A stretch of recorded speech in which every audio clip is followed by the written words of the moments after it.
I guess you guys have to open one too, right? So on behalf of the town?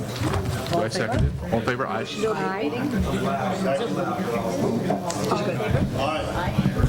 Okay, great.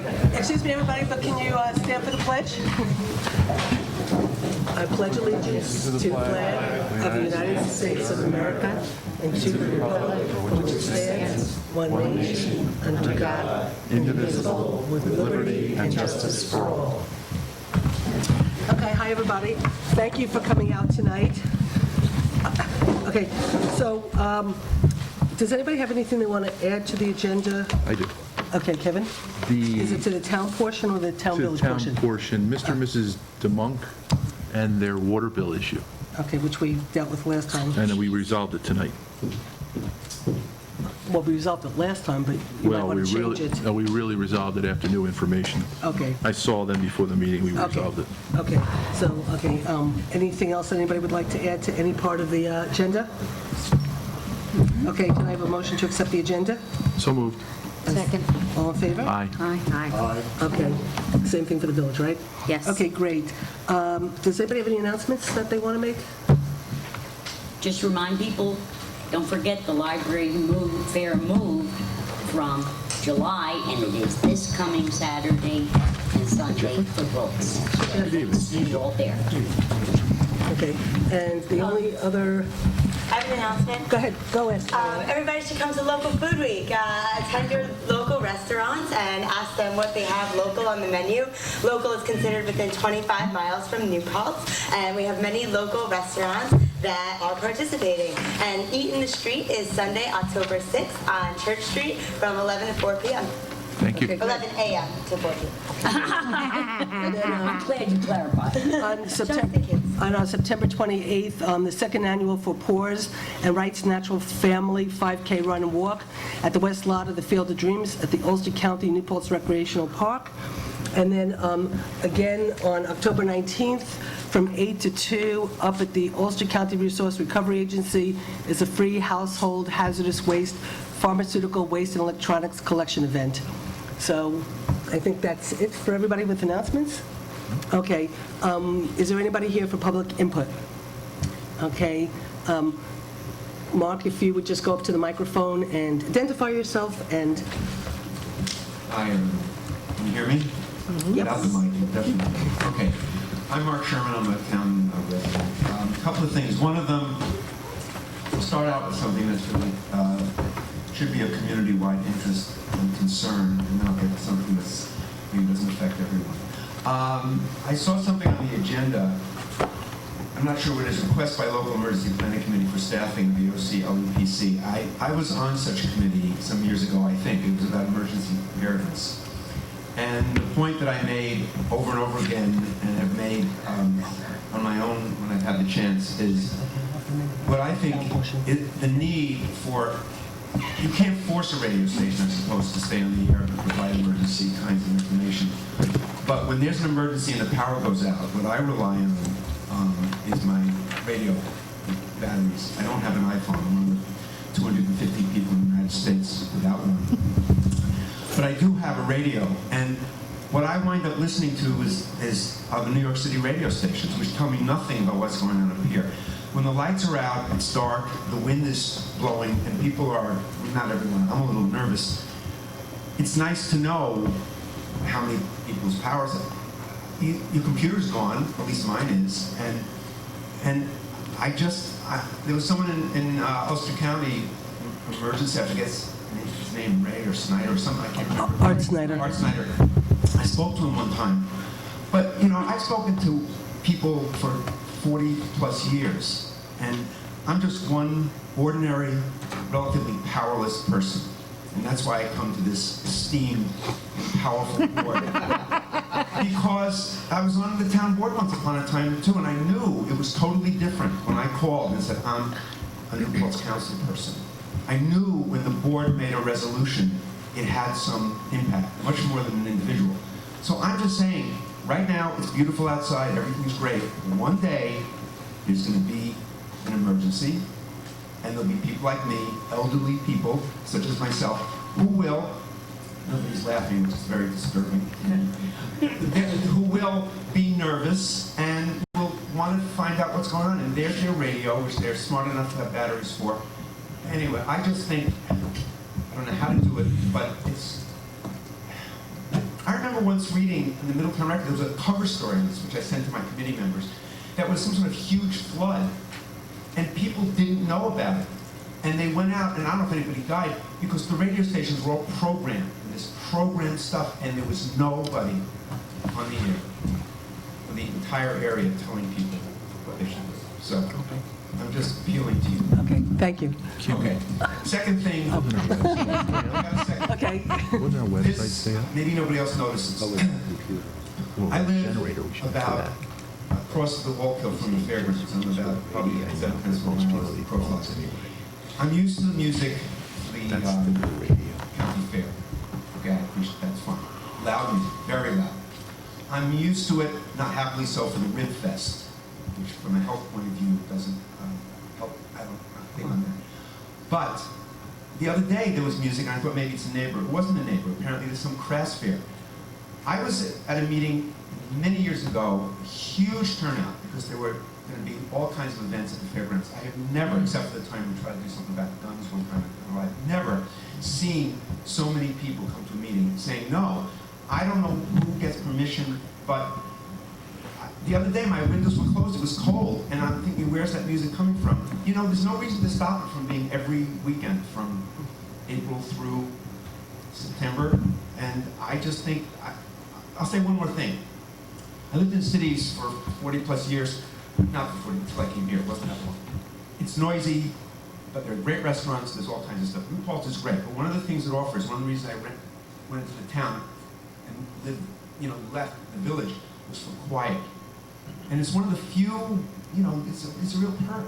And anyways. I'll just, Mark, it's the county, you have to talk to your county legislators, and it's through the county that the approvals happen for the county fair, for the fairgrounds, because it's owned by the county and it's done through the county.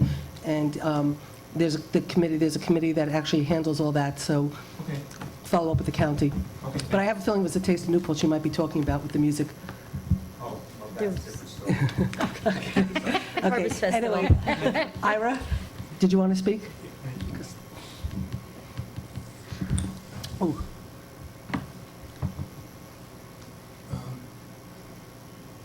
I want to just say something about your last meeting. Now, what you were discussing really has no effect on me because I'm not a town resident. But what offended, if you will, my sensibilities was these people who came in here. They were the people who were looking for the private road to be paid for by the taxpayers. And they had other people, seniors, who didn't like the idea or wanted to make their comments or whatever. And these people who just think that, well, hey, we're fancy people or whatever, we're elitists or whatever. We're talking over these older people from Woodland Pines. And I thought that was completely rude. And I think it was designed deliberately by these people to stifle anybody who had anything to say about it. Now, they, like me, probably had no, direct effect because their taxes would or wouldn't go up if you live in a village. But this should be, when people come in and they stack the deck, I mean, they brought their children in, and then they will constantly say, well, we got to get out of here, we got children here. No, that's attack, and it's wrong. I mean, you have a discussion, you're asking the town board to look at doing something, and there are people who may not think it's a good idea. Those people should be allowed to speak. They shouldn't be shouted down, and they shouldn't be ignored. I mean, I spoke to one of the elderly people, and they were trying to shout over the guy who was yelling it, and I said, wait till he finishes speaking. As soon as he's quiet, make your comment. But that shouldn't be the way it is. You shouldn't have people who are here looking for special consideration, asking the taxpayers to pay for their private road, just being rude and just not letting anybody speak. And like I said, I apologize, but it just offends my sensibilities, if you will, if people think they're better than other people. Thank you. thank you, Ira. Does anybody else want to speak? Okay, with that, we're going to move on to the meeting. We do have a lot of guests here tonight. We have the DEP and some other people here, but we're going to, before we invite the DEP to do the presentation, we do have our emergency service people, and we've been trying to sort of follow up on making sure that we're prepared for emergencies that might come again this fall with, the storms that we've been having. And so they had a request of how they would like to move forward with having a staff person, whether it's from the village or the town, or both from the village or the town, to be more responsible for really making sure things get done, because it's a little hard when you depend on volunteers. And so there was a meeting with myself and Councilman Logan and some of the emergency people, and we came up with somewhat of a recommendation. It probably will be the town taking action, at least to start to get this going, but I wanted it to be presented to us at a joint meeting, because at the end of the day, the town and the village are planning together from an emergency perspective, working together from an emergency perspective. So it's really, it's really good if we all hear together what they'd like to recommend, but I think the town board will actually take action. But, so we asked them to come, and I promised them I'd let them come up first, because they'll be much shorter than the DEP presentation. So with that, I'd like to invite the local planning, emergency government operations of New Paltz to the table. And you said at the last meeting you'd gotten it straight. LPEG is planning, and EOC is... LEPC is Yeah. planning and EOC is Right. operations. Right, so take the... Good evening. I think that everybody Can you knows us. just but hold- Just Just bring it closer, so... Closer. And it's, yeah. and Jeff, in case you want to, but Oh, boy. my name is Gail Gallery. I'm here in my capacity as a member of the local emergency planning committee, of which Jeff Salt is a co-chair. That the other co-chair, Glenn Phillips, also participated in the meeting that Susan referenced, as did Councilman Logan. And Susan has summarized, I think, quite well what we've been recommending, actually for a very long time. That but just for those who, by virtue of being newer to office or whatever, may not have a familiarity with this, the LEPC, the Local Emergency Planning Committee, is an outgrowth of the Citizen Corps that Glenn Phillips and I think Michael Beninati initiated a number of years ago. Neither of them could be here tonight. I think it may go back to Supervisor Weiland's administration when that first began, and that then that then moved into the creation. The Citizens Corps remains as an organization and a goal, but then the focus shifted to the Local Emergency Planning Committee. And then when FEMA introduced the concept of an emergency operations center in connection with FEMA's guidelines and plans for... The NIMS and the ICS planning. Yeah. Just talk about it and then explain what you're talking about. Yeah, A lot of people might not know what NIMS is. Yeah, NIMS is National Emergency Management Systems that, again, all of the local leaders of the town and village should have, and plus many other entities, school district, obviously the emergency services, police department, fire, rescue. So it's a unified, everybody's on the same page kind of plan to deal with an emergency, on whatever scale, whether it's a one-day event or a multiple-day event. So that for planning, for reacting to, for record keeping, for money keeping, all the way, manpower hours, everything like that, as well as the actual people who are out dealing with the emergency. So it's a way to, again, have everybody using the same system. And so I became involved with the Local Emergency Planning Committee when pursuant, I guess, to the FEMA requirements and so forth. I was asked by the former supervisor if, in the need for an emergency operations center, if I would function in the role of manager or whatever the title is, and happily I was able to serve in that capacity for 6 years without doing a damn thing. I think you did a little bit more than doing the damn thing, but anyway. But the Local Emergency Planning Committee had done a great deal over time. Perhaps the most tangible of those results is the emergency plan, the town emergency plan that was in fact adopted by both the town and the village boards in 2007. But also through periodic meetings and so forth with the appropriate department heads that are members of the LEPC, a lot of planning had gone in, so that by the time we were faced with the first situation where the EOC, the Emergency Operations Center, had to be activated, which was for Tropical Storm Hurricane Irene, a good deal of planning had already gone into effect.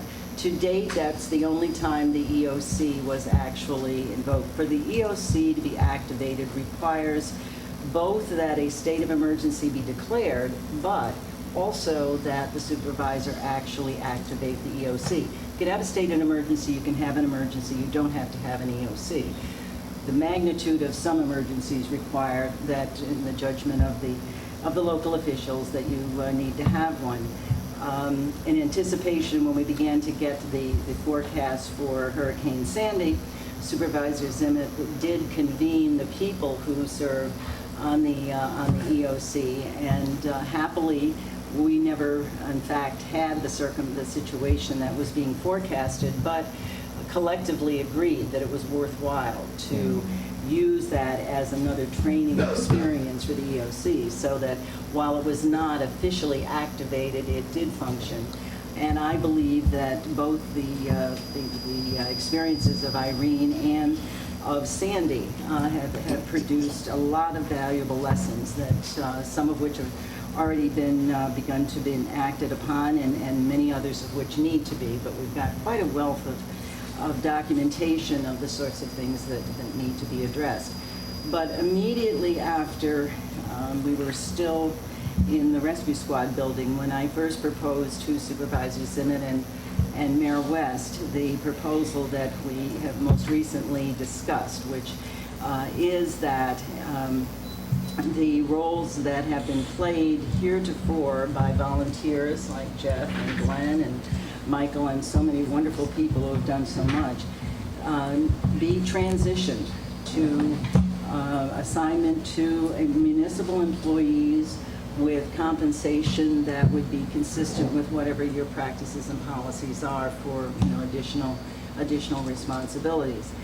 The reasons for that suggestion are really, really just a couple. Certainly one has to do with the fact that the leadership for the Local Emergency Planning Committee has undergone, each of them have undergone a series of professional changes that have made them less available in the community for some of the things that need to be done. Jeff himself now works several days a week downstate. He also has obligations to the school district when he's here. Glenn Phillips, his aviator responsibilities take him not only out of town, out of state, out of the country, with very little notice. Michael Beninati himself, he now has a full-time position in LaGrange. So those factors have certainly had some effect on things like the regularity with which the committee can meet. But I personally think, and I believe that we're in agreement, that perhaps the most important reason for making the change that's being proposed is that I believe when you have municipal employees taking over the leadership for these functions, and what's being proposed is that it would be the leadership for the Emergency Planning Committee and for the EOC itself. You have accountability that you simply can't have when you're relying on volunteers. And I'm the first to say that this community is a thriving community because of the legion of volunteers that have done such important work here, including, the fact that the emergency plan that was adopted was, produced by volunteers. But I think that recent history has demonstrated that that it's time, that the responsibilities, the accountability for emergency planning and operations needs to become, official, formal governmental function. And that is the basis for, for this recommendation. As Susan mentioned, my recommendation to her had been, let's see if we can find a town employee and a village employee. And it is not simply for political reasons. My thinking in that regard was so that the costs associated with this could be shared. And the costs aren't simply those, of course, that show up in the budget sheets. They're the costs in terms of workload and that sort of thing. But in trying to identify the appropriate people, there were some considerations that needed to be kept in mind. That we needed to, first of all, it really couldn't be elected officials. We want some continuity here. It also could not be first responders. That the head of DPW and the head of the highway department and the fire department and the police chief and so forth, those are the people who have to be out in the community when we have this kind of emergency. So that, I guess somebody coined the term the other day, second responders. That's the level that we were thinking of as we were attempting to identify people. And actually another consideration really needs to be that the people live in or very, very near New Paltz. We have, one of the things we have learned during especially during Irene, when people got simply cut off. The police department, for instance, really suffered because there were some people that they needed to call in who literally couldn't get here. There were other members of the EOC who had worked over all the months and all sorts of planning. They too were at a distance that meant they just couldn't get here. So those were the kinds of considerations that were brought to bear in trying to identify people that could play, who could effectively do this job that we're recommending. And based on the work that she has done, and my observations, all of our work with her during Irene and also to some degree Sandy, resulted in our recommending, at least to get us started, if the town building inspector, Stacy Delaray, would be that person, and with the hope that an additional person would be found either from the village or from another town department over time, but not to wait until we could find a second person. Oh, and I guess the only other thing I should mention, because it was referenced at the meeting, we really don't have any kind of experience to estimate with any kind of reliability what kind of time this is going to take.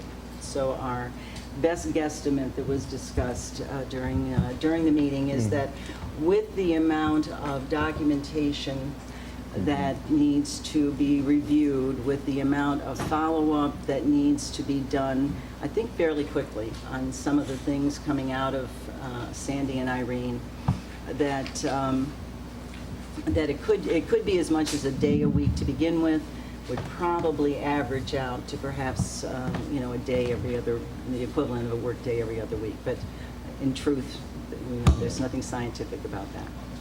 Yeah, and it's the position is somebody to, obviously facilitate the meetings on a regular basis, just so we can, again, have continuity of planning and then try to be prepared for whatever event may happen. And like I said, make sure the plan is updated, look into grants, things like that, so we can have money for equipment and whatnot. And like Gail said, the four of us that have been the quote-unquote executive committee are all busy. And again, with Irene, I was in Rockland County and had a heck of a time getting home, so it would have, to have a dedicated EOC manager that we know is going to be local, or two really, so that if it is a long-term event, they can relieve each other, is I think a positive step, and to keep these things moving. And updating the plan we have on paper, a lot of things have been updated verbally, but it hasn't ever been formally updated yet, so that's certainly a goal to happen in the not-too-distant future, and would be I'm sure, high on the priority list of these people that would take this role on, so. So, do you want to say something, Sally? Rebecca had a question. I Oh, do have a question. So you are, it's the two of you, I imagine Glenn as well? Who else is on the Michael committee? Beninati. Michael, okay. The four of us have been what we designated ourselves as the executive committee, but the whole emergency planning committee is extensive. I mean, it's the government leaders, it's the school district, it's the college, it's all the emergency services, the public works departments, and then even the building inspectors, because they get involved in the, again, they got involved in evacuating people when Irene came in, and then certainly inspecting afterwards to make sure that the residents were safe to re-enter when in the aftermath of. So they're certainly involved in the process, but like Gail said, they weren't involved in maybe the initial, other than getting the word out to evacuate certain areas, And but. I have one other quick question. Sure. Has everyone been NIMS trained in terms of like newly incoming board members? Probably not, I would guess. Okay. I know that we on the town, because Carol Connolly, my assistant, who takes this really seriously, Yeah. whipped all of us to make sure we had NIMS training, but I don't know through I the think- village. Just- I'm just thinking that, I did. Yeah, you But that's did. an excellent example, Rebecca, of the kind of Think thing that right. we need to have an Right. individual in place that can Yes. be held That's right. accountable Well, to- for saying, does everybody? As board members change. And, yeah. you know, how do we prove that? This came up in the meeting. Right. Where's the documentation? Right. And we think it's in a folder in Carol's office. Right.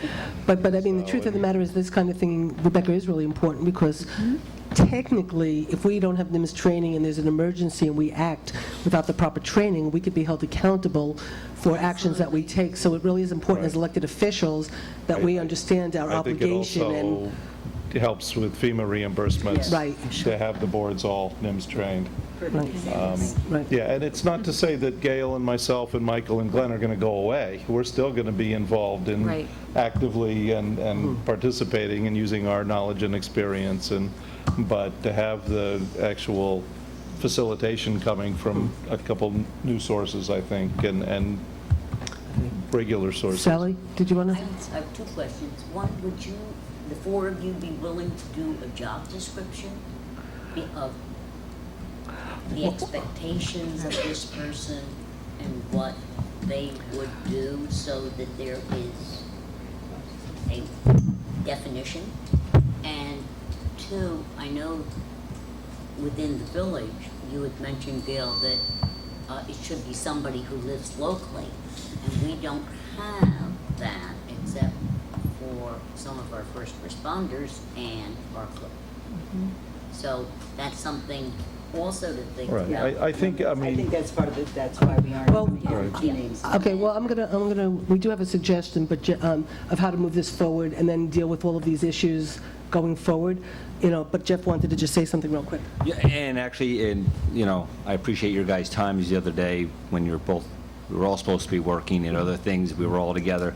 There actually is a job description, Sally, that kind of, it actually does exist, and Jeff actually glanced over it a little too quick, is one of the critical pieces is what this full-time, what a part-time person getting some money out of this is, we almost missed out on a tremendous amount of reimbursement. And in fact, Susan is still chasing reimbursement to this day.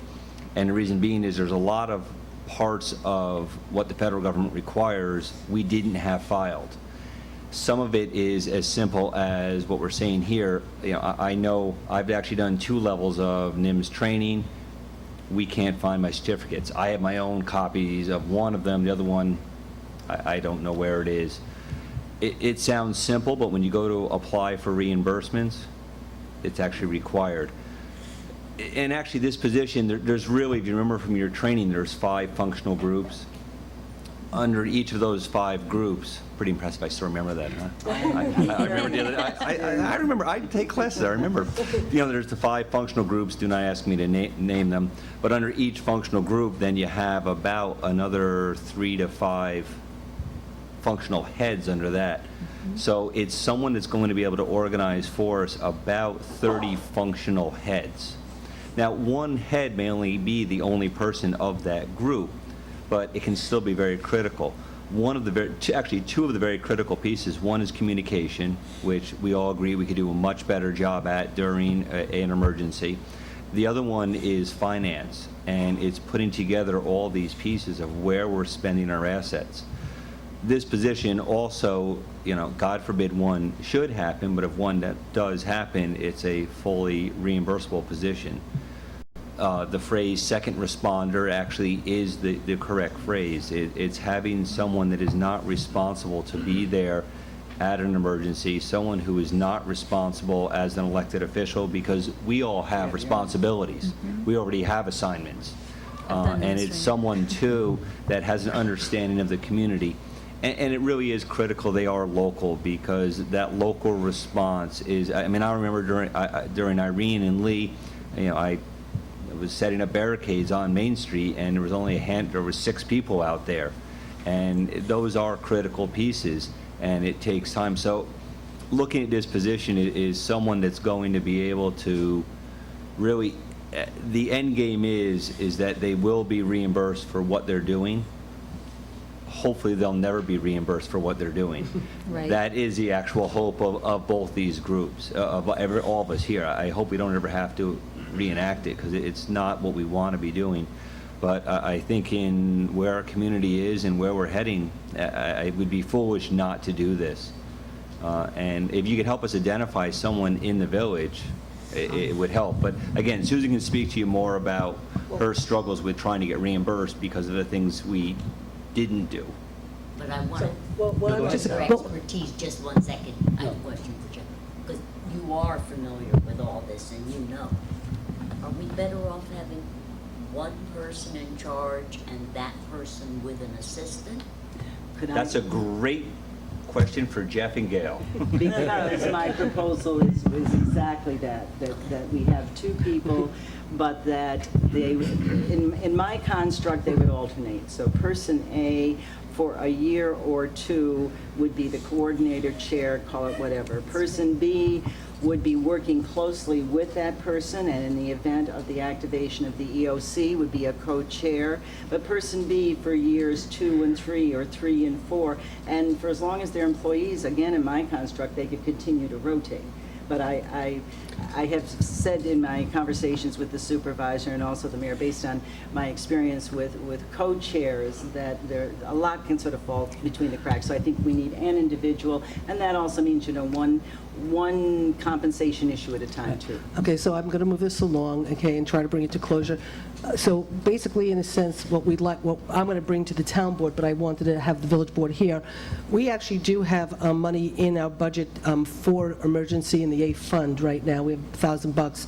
We've talked with Stacy, who is the building inspector, who Gail and Jeff have watched through emergencies and are very, very, very impressed with. She is a second responder. That's her title as a building inspector. She is certified as a second responder. That position is.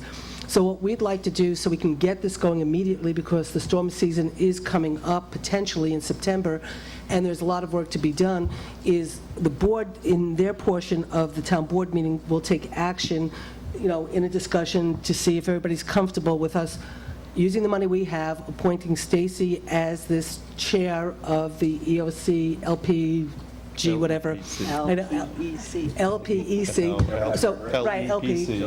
I know, well, I know one is planning and I know one is operations, but it's LP. So I learned that, okay? Local. Right, it's Local Planning Emergency Group. Committee. Okay, so we will authorize tonight, I just want everybody to be on the same page. We'll authorize Stacy, we've got the money, we'll pay Stacy between now and the end of the year to start to convene the meetings, do what they want, start to pull together, all the work from, that's been done through the storms. I'm in the midst of the budget, which will be given to the board on Monday night. I'm putting money in for next year for Stacy to continue in this position. And then what this will also then do is give the 2 boards time, going forward, to figure out how we move forward with the village, how you participate, who you identify, and then we can set that up. But we don't have to do that tonight. And it's just a matter of letting them come, talk to both boards, since we're planning together. Let us take the action. It's the A fund, so, in a way, it covers both of us for the time being. Let's get this going. Let's put Stacy in. and then we can then, in other subsequent meetings, we can figure out how to, build this out as we go forward. So that's what we're suggesting, that's what we're recommending, that's why we invited them to come here tonight. And if everybody's okay with us moving forward in that direction, the town board will take action during their portion. And you could all say, great, we could say thank you very much, and we could say, now it's time for you to leave, so we can move on. Unless anybody else has anything else to say. I must Sure. say, I'm very appreciative. I think I can speak for Jeff as well. Very appreciative for the support that you've expressed for what we're absolutely. recommending. And if I may, if you would just indulge me for a moment, given what Mark Sherman's remarks were, this was an issue that Mark raised several years ago with me, and so I think it needs to be part of the record that, especially since Mark raised it, that every time the EOC has had to function in any way, that we have made very sure that the radio stations are on that list. The police department, we rely on the police department's list, Right. and their what they have available for them. But Mark also, by the way, identified a major problem for that is that virtually every radio station has its programming done somewhere in the middle of this country, and on the weekends or evenings, there's nobody at the other end of the line. And it is something that we certainly identified after Irene and Lee, is communicating with the committee when cell phones are out and internet is out, and how we can get the word out to the residents. Well, we had the issue here where our server went down, Yeah. and I wasn't able to get email from you guys while I was on call. Right. And so I had to switch over and figure out a way that So I could communicate with you. And We've begun to, we've We've had learned a lot this discussions. week. Right. So I just want to let you know, I'm not going to hold up this vote tonight, but I really, and I'm not impartial in any way, but I don't have enough information. I would have really preferred if I had a job duty thing. I'm not opposed to Stacy. I do have some technical problems with that, in that she is a civil service and union employee, okay? And I think that in terms of civil service and union at the town, we could have complications with other employees. It's not that I don't think she's capable as a level 2 or whatever, but I haven't had time to absorb and think that this was the best direction for me, okay? I just wanted to make that clear. Appreciate knowing that. good. Thank you, of course. We would like to put this on our agenda, if no one objects, for September 9th, which is the next village board meeting. October 9th. October 9th. Oh, I'm just hopeful. I wanted another September, sorry. Okay, so October 9th, it will be on the village board agenda, and in the meantime, each of our board members can think about who would best fill that position, and we can always communicate amongst each other.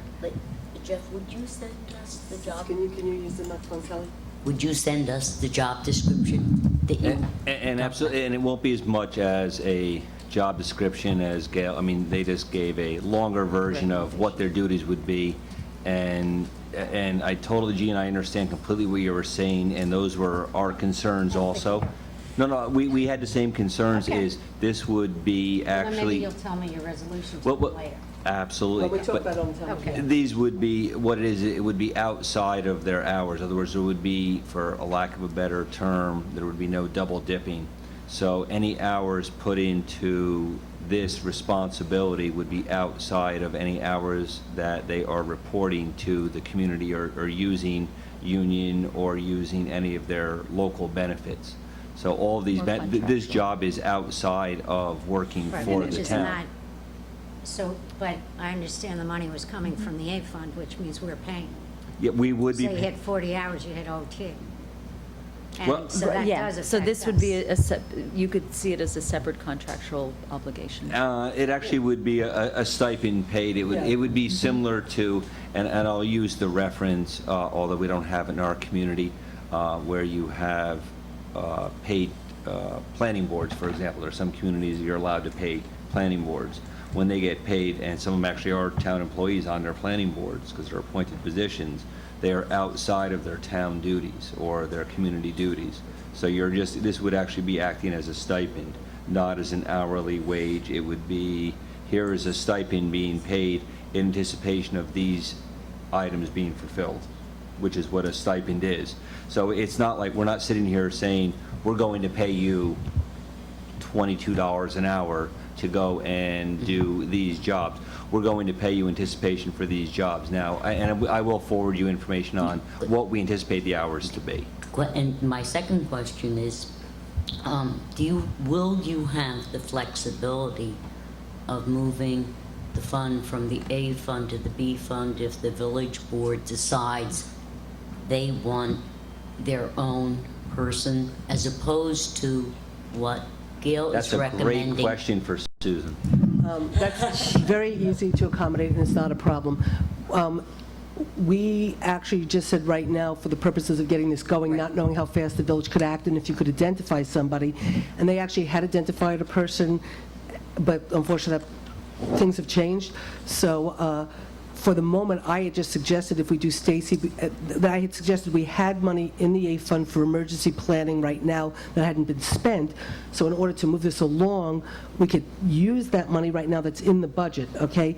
And if we start to have Stacy working, we could compensate her. But if you come up with somebody sooner than later, we also have money in the B fund, and so we'll just then start dealing with it out of the B fund. So it was just that as long as right now, if the board should decide, and we might, when we talk to Jean later, say, well, we have to study this a little bit more, but right now, for purposes of potentially trying to get some of this emergency planning going, in anticipation of the potential storms coming up, we were just saying for the town, Jeff and I had both said, we'll do it through the A fund, so it takes care of everybody, so we could move it, and then give us time as two boards to work on it. And so, Yeah. this is really just the first step, the first phase. I think it's a fabulous approach. I think I really appreciate the years that the four of you have put into this. I feel like a neophyte compared to Jeff. I have no training whatsoever. But I do think Mark, when he spoke earlier, said it is a community. That's right. It is a community problem, and a community problem to be addressed by all of us together. So I'm hoping we can address it that way. Well, that's why and they're, look at it that's that why way. they're here tonight, because we were having a joint board for the DEP water, and I suggested that they come tonight, and even though we had sort of said that we would try to do it with the A fund, for the time being, I said, come tonight, because the village board's going to be here, talk to all of us, so this way we all know what's going on. We'll take the responsibility to move this forward immediately, but we wanted you all here tonight so we could then now move together as a community as we go forward. And just if I may, just a couple of things with respect to Jean's concerns, and that was why our recommendation took the form of compensation consistent with what your practices and policies may be, because these are things, there certainly can be complications that we lay people wouldn't be aware of. And with regard to Sally's comments, I think it would be wonderful if someone else can be identified, but I do want to repeat that the specific recommendation is for one person at a time. That there'll be, one person to be compensated, but at any given time, we have one person assisted by another, and those two may rotate, but we're not talking about Right. code things. And we'll have to At figure least that that's out not what later, we're because, recommending. and we'll figure that out, so. Just one final comment, Sure. we can move on. Yeah. Maybe we can get Mark to recommend a communication system that we can install town-wide and get New York Rising to pay for it. That's a great idea. Need a job, Mark? A megaphone with Mark. All I'm saying, A radio transmitter, something. I just think, I don't know how you encourage a radio station to do this, but I think it would look very good for a station to be. Well, actually, what, I'm sorry, I didn't mean to interrupt, finish. I think what Kevin was recommending was we have this money, potential money through the governor, that he made $3 million available to the town, $3 million to the village, and if we plan together 9, to be proactive, and so we could have resiliency during a storm. And so what Kevin's suggesting is not depending on the radio stations, figuring out a system that we could actually fund to have here in New Paltz alone, that people could then, he's sort of saying to figure out some brand-new system that the state can pay for that's independent of the radio stations. Okay, Do you want to be on that committee? I don't know. I'm just We ask people for help, what do they say? I'm not sure. I'm on a committee already, and I appreciate this. I just want to say one more thing, that I think part of what happens is when the lights are out and the wind is howling, people get really nervous. Okay, when the lights are out and the winds are howling, people get nervous. It's just a good feeling. We know we're in a community, but when you're out in the town and everything's dark, just having a radio station not strictly for New Paltz, for the community, just knowing what's going on. Well, we're going to try We to may figure be that able out. to get a transmitter. Okay, great, so well, see, this is the plan. This is the whole plan. The reason why we're going to hire somebody is so these meetings happen, we figure out plans, and we get this going. There's a lot of this that's already. Thank you, thank you. Okay, great, thank you so much, guys. Okay, Susan, yeah. do you need concept approval from the village? The town has discussed this. I mean, we haven't taken any action on anything, so. We haven't So- discussed it at all. I mean, we didn't discuss it as a town to take action, but I had heard them come, so this way we I'm could not all be. I know. I mean, I gather we're Okay. all in agreement that we have to move forward on Yes. their recommendation, right? Right, I okay. don't think we have to take a vote per Next se, item. unless anybody. Are you guys okay to move on? Ready. Okay, what we'd like to do is invite the next thing is the DEP and Dave Clauser. So a quick update on that is, everybody knows that there needs to be a backup system for the village for when the aqueduct goes offline. Everybody knows that the town's been looking for their own water system.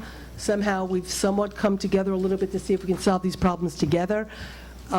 There's been meetings with the DEP here at Town Hall, meetings with the DEP at Village Hall. There was a follow-up meeting where a presentation was done to a subcommittee that was identified by the two boards. I guess nobody's listening.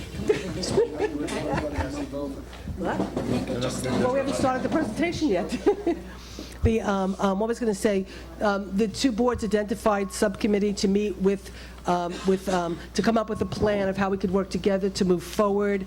And so that was put together, and a presentation was done by Dave Clauser and Dennis Larios, and to show how we potentially could work with the DEP, with the DEP potentially funding the next phase of how to identify a community water system that will take care of our needs as a community, as well as a backup for the village. So a presentation was done to the joint committee, and tonight they're back here to do a presentation to both boards with the DEP to do some follow-up on where we're at, what the next steps are. So with that, I will turn it over to Dave Clauser, Dennis Larios, and then the DEP at any point when they feel the need to jump in.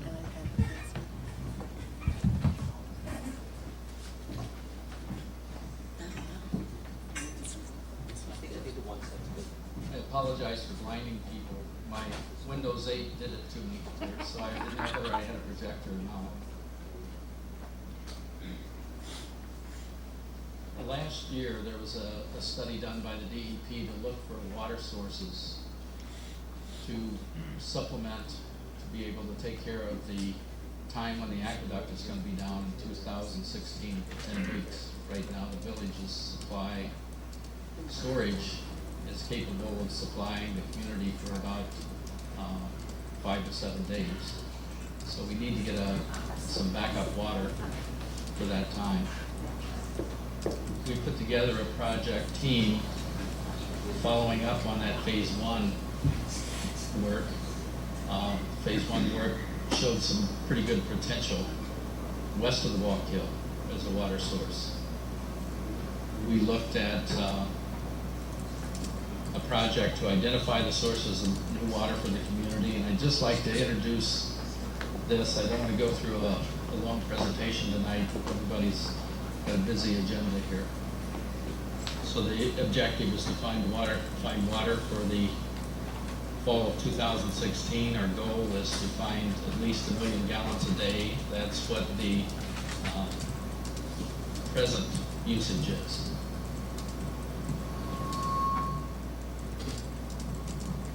The team that we've put together, wow. It's myself, my firm, Bernier and Larios. Dennis Larios is here.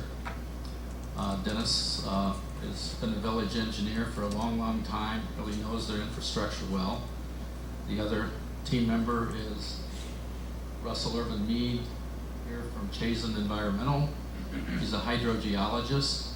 He has a lot of experience with finding this kind of water, groundwater sources, especially close to rivers and in bottomland.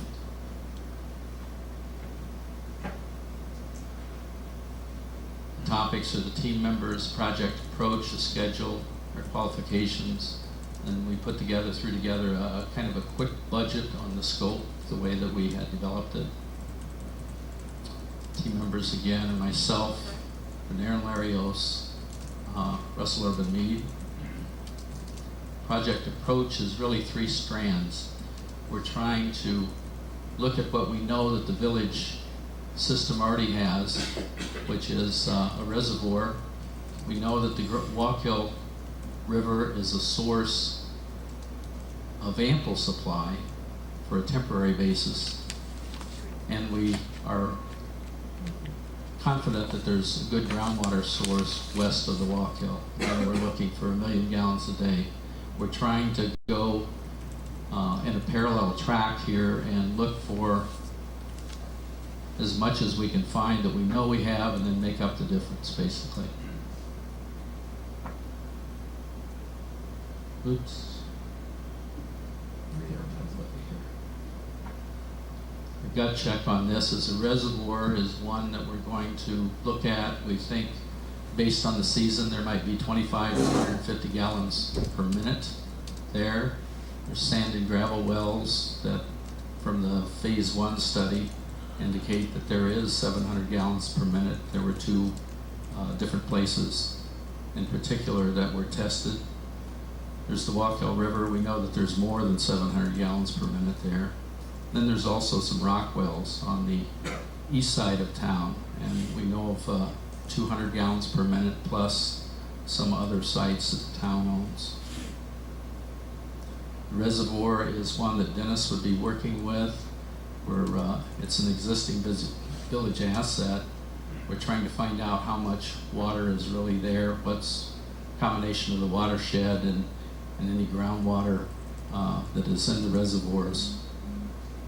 We're also looking at a stress test on that reservoir, and I know the village water treatment operator tries to maximize the amount of water out of the reservoirs. So I think we've got some pretty good data to look at now on what really is produced in those reservoirs. Strand 2 is looking at the proven phase 1 backup water supply report, which showed that the Wallkill River was an available source, at least on a temporary basis. What we have to do is get to the Department of Health and speak with them to find out if they would allow that, at least on a temporary basis. The Wallkill River is a Class B stream, which is not classified for drinking water. We have to conduct some, quite a few more water samples to see exactly what we're dealing with, and then analyze whether the plant would be able to handle the treatment or whether anything else would have to be added to treat that water. Back up one. The groundwater source is the last one. And I think I'll turn it over to Russell. That's his field, and he'll go into that, on what we're looking for and where we're going to look.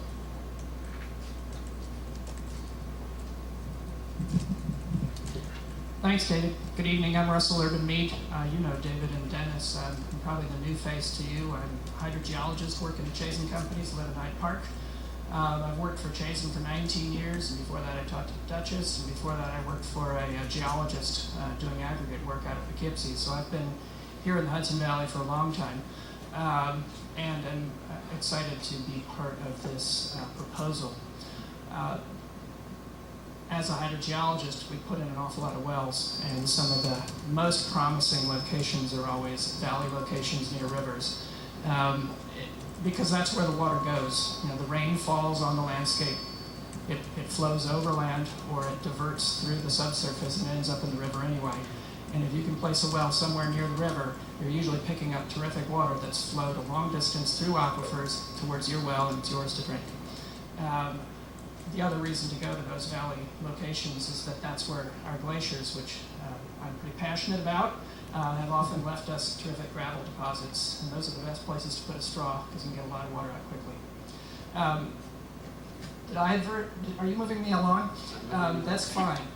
So let me give you a snapshot of New Paltz about 16,000 years ago. You were under ice. And that ice had been all the way down to New York City and was melting back. And as it's melting back, don't melt me back quite yet, David. Don't melt me back quite yet. Where's my down arrow? You're melting me the wrong direction. So anyway, what happens when you're in an environment like this is that all this meltwater is pooling at the face of the ice. And because, as you well know, the rivers here, Wallkill and the Roundout to the west flow north, you had a particular situation here where the water flooded and filled the valleys. So sediment is pouring off the face of the ice, the low spots are filling with water, and then we proceed. Now can you advance me, David? What do we do here? Okay, now I've got you. All right, so the ice continues to melt back, and we have these long lakes in the valleys, and New Paltz is still right where it was. I just forgot to put a star on it. So you got a little bit of ponding there, which is today our Wallkill. And then the ice moves back just a little further, and suddenly all that water can drain out, and we're left with our big, wide floodplains. And so we have the full ice coverage, the advancing ice falls back, the meltwater pools. In those valleys, we have a mixture of sand and gravel from when the water was flowing and fine sediments from when we had a lake. And the challenge that we have here looking for water is that we have a combination of lake sediments and flowing sands that are clean. And so that's why this is going to be an interesting project, because we need to find those flowing sands. Every computer's a little different. Okay, here we go. So, focusing in on New Paltz, the big black outline on the outside is the town. The village is in the center, and there's the Wallkill to our west. Look at the yellows and look at the greens. It's a nice distribution in the Wallkill Valley there. The yellows are the coarsest sediments mapped by the Soil and Water Conservation Service. The greens are sort of the intermediates. What you get as soon as you leave the valley is pinks and reds, which are our silty clays and clay soils. So now I focus in a little bit more so that you could probably see your house, depending on where you live. But what I've done is I've highlighted the yellows and the greens, because that's really where we want to go. The Phase 1 study sponsored by DEP picked up the fairgrounds location, and you see it down there in the lower left. It's in nice and yellow. That DEP funded study also looked at the village former well field, which is right in the middle of the, where's our mouse? There's our mouse. It's right there. And so that investigation there didn't show quite as promising material, and that's kind of not surprising, because what we have is the green, which is more silty clay soil. But we got some real promising signs, because where's my mouse go? Here we go. Bring it on. Look what we have. We have some nice yellow sand and gravel to the north. We have some nice yellow sand and gravel. All this is to the west of town, and we have it down here. So what we're proposing is a fairly intensive investigation that where we can get access to land would look for those coarse sand and gravels that are somewhere hiding in that valley. The Hoosick soils, for those who know soils, some of those yellows, those are the best ones. I love to put wells in Hoosick soils, because they are pea stone, they are sand and gravel, water flows into your well. So the source exploration task is to seek property access permissions and options to get onto properties. There's a property that the municipalities own, the fairgrounds is one, the town has some property, and the village has some property. So those are all starting points, and there may be some other things where we can put our brain together and get access. Because there is a fairly rigorous schedule here, needing to get a source of water lined up before that tunnel goes dry, the proposal right now is to work as intensively as land can be identified for investigation. So we are mobilized to have as many as 3 rigs going at once if there's enough land in front of us to do test borings on. We would use a geoprobe for shallower soils, and we would use a heavier duty rig to go for deeper investigations. We have an option in our budget here to use a little bit of geophysics work so that we can find rather quickly where the deepest parts of the rock valley are under the sediments, because we might as well put the right toy in the right place if we need a deeper rig or a shallower rig. So that's an option in this study. That's an example of a geoprobe rig. It's really nothing. It's actually the length of the table here is about the right size. It's track mounted, doesn't make a muck on the landscape. It kind of works like a jackhammer. It just drives a sampling tube into the ground. It brings up the sample. We get to look at the sediments. It'll go down to about 60 feet before it just starts to just find out. But that's what most of the work would do. Or rather, what most of the work would be done by. If we find good gravel, and when we find good gravel, because we're anticipating finding it on the basis of former gravel pits, the DEP's former study, we would be proposing 10-inch test wells. If it's really wonderful pea stone, we might drop to 8s, which are a little bit more affordable and more suitable for the 100 to 300 GPM kind of wells. We'd use a natural pack well design. Our goal here, to get you to about 700 gallons a minute, would be 2 to 5 new wells. We would then run them right through health department, 72 standard hour tests and quality testing. This is how you develop a well. You get that well screen into the sand and gravel. You wash some of the native fine sands out so that suddenly that screen is just surrounded by beautiful, clean, washed out gravel that you've prepared around that screen so that water will flow into that well.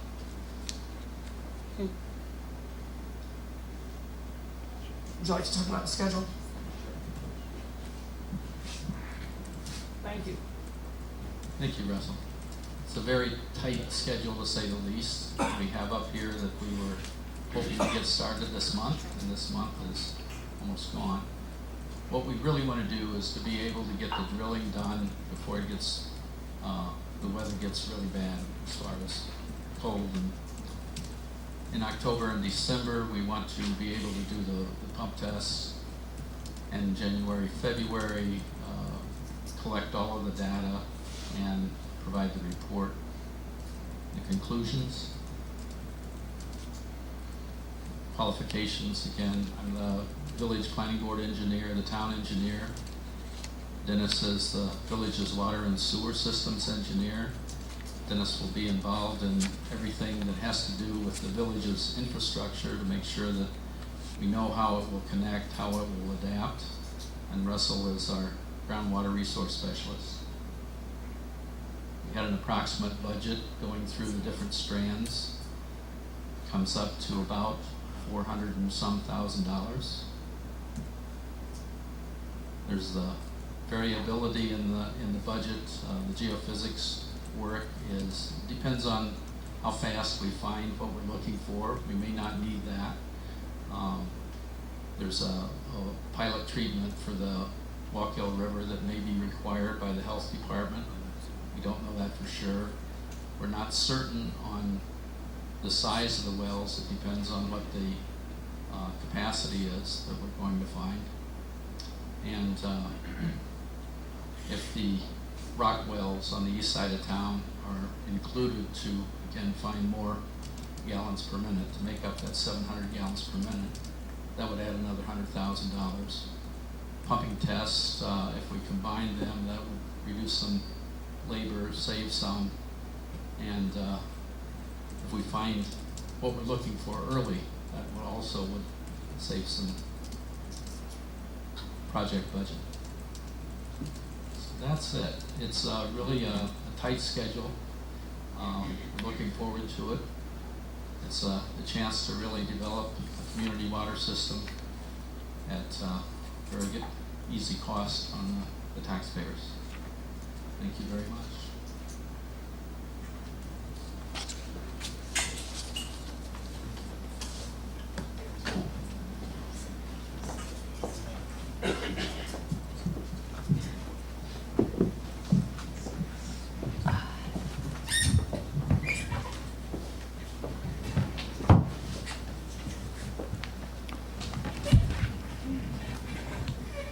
So thanks, Dave, for reviewing the proposal that you submitted.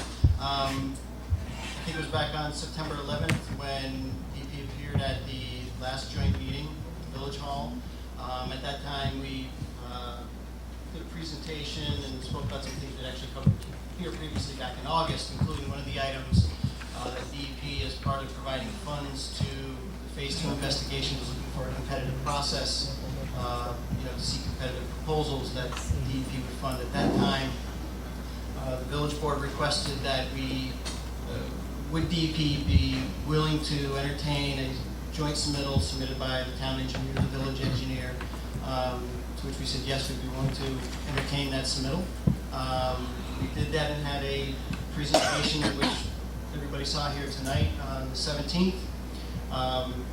Took that proposal back to DEP, we reviewed it, since we've just seen it for the first time that day, looked at its content and the budget, and the proposal, and so I am here tonight to say that we will accept that proposal and are looking forward to continuing our work with the village to negotiate an intergovernmental agreement to provide the funding so that we can accomplish that work.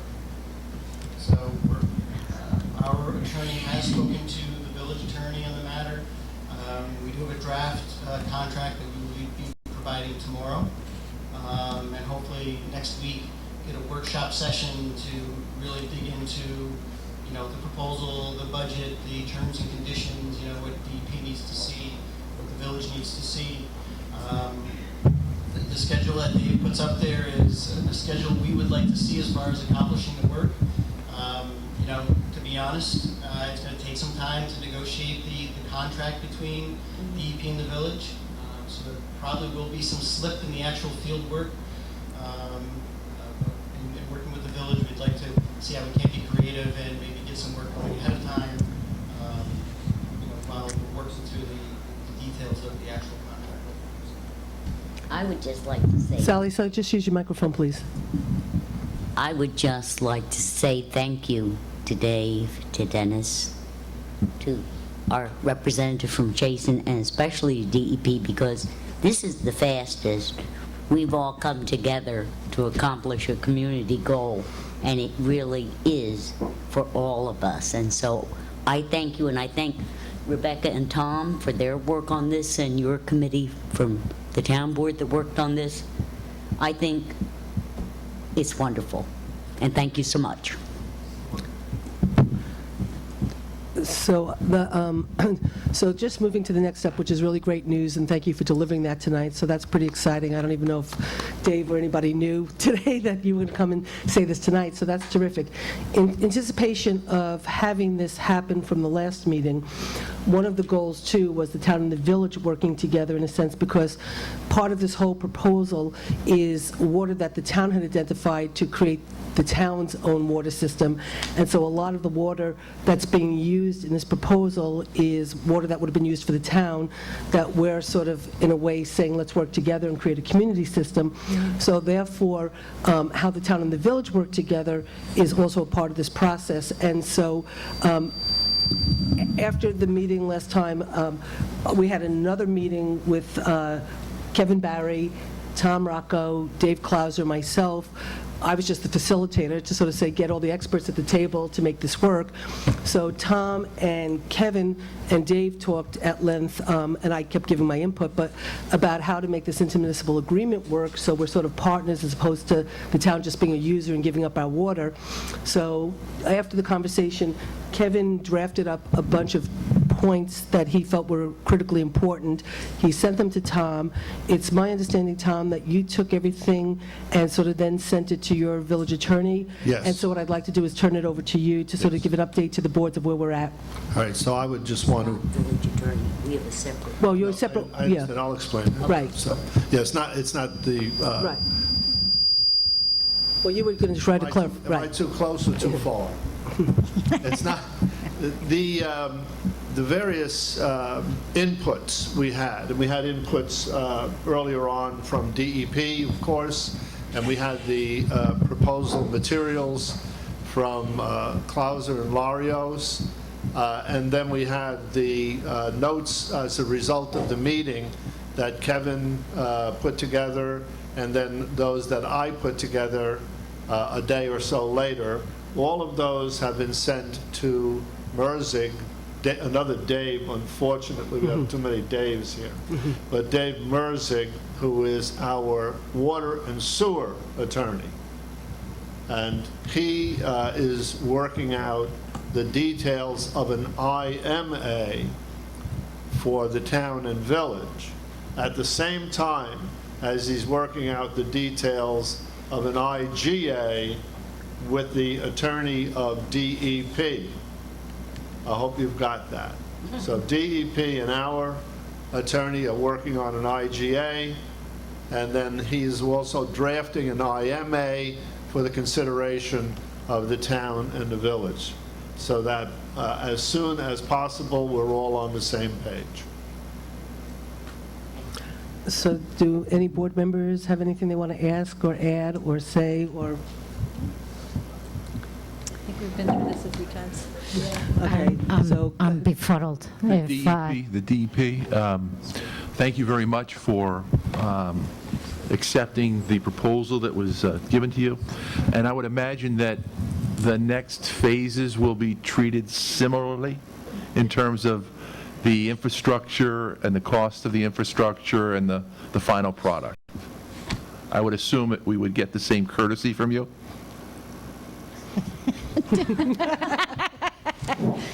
Kevin. Maybe you can phrase that a little differently. So I think I know what you're asking. Right?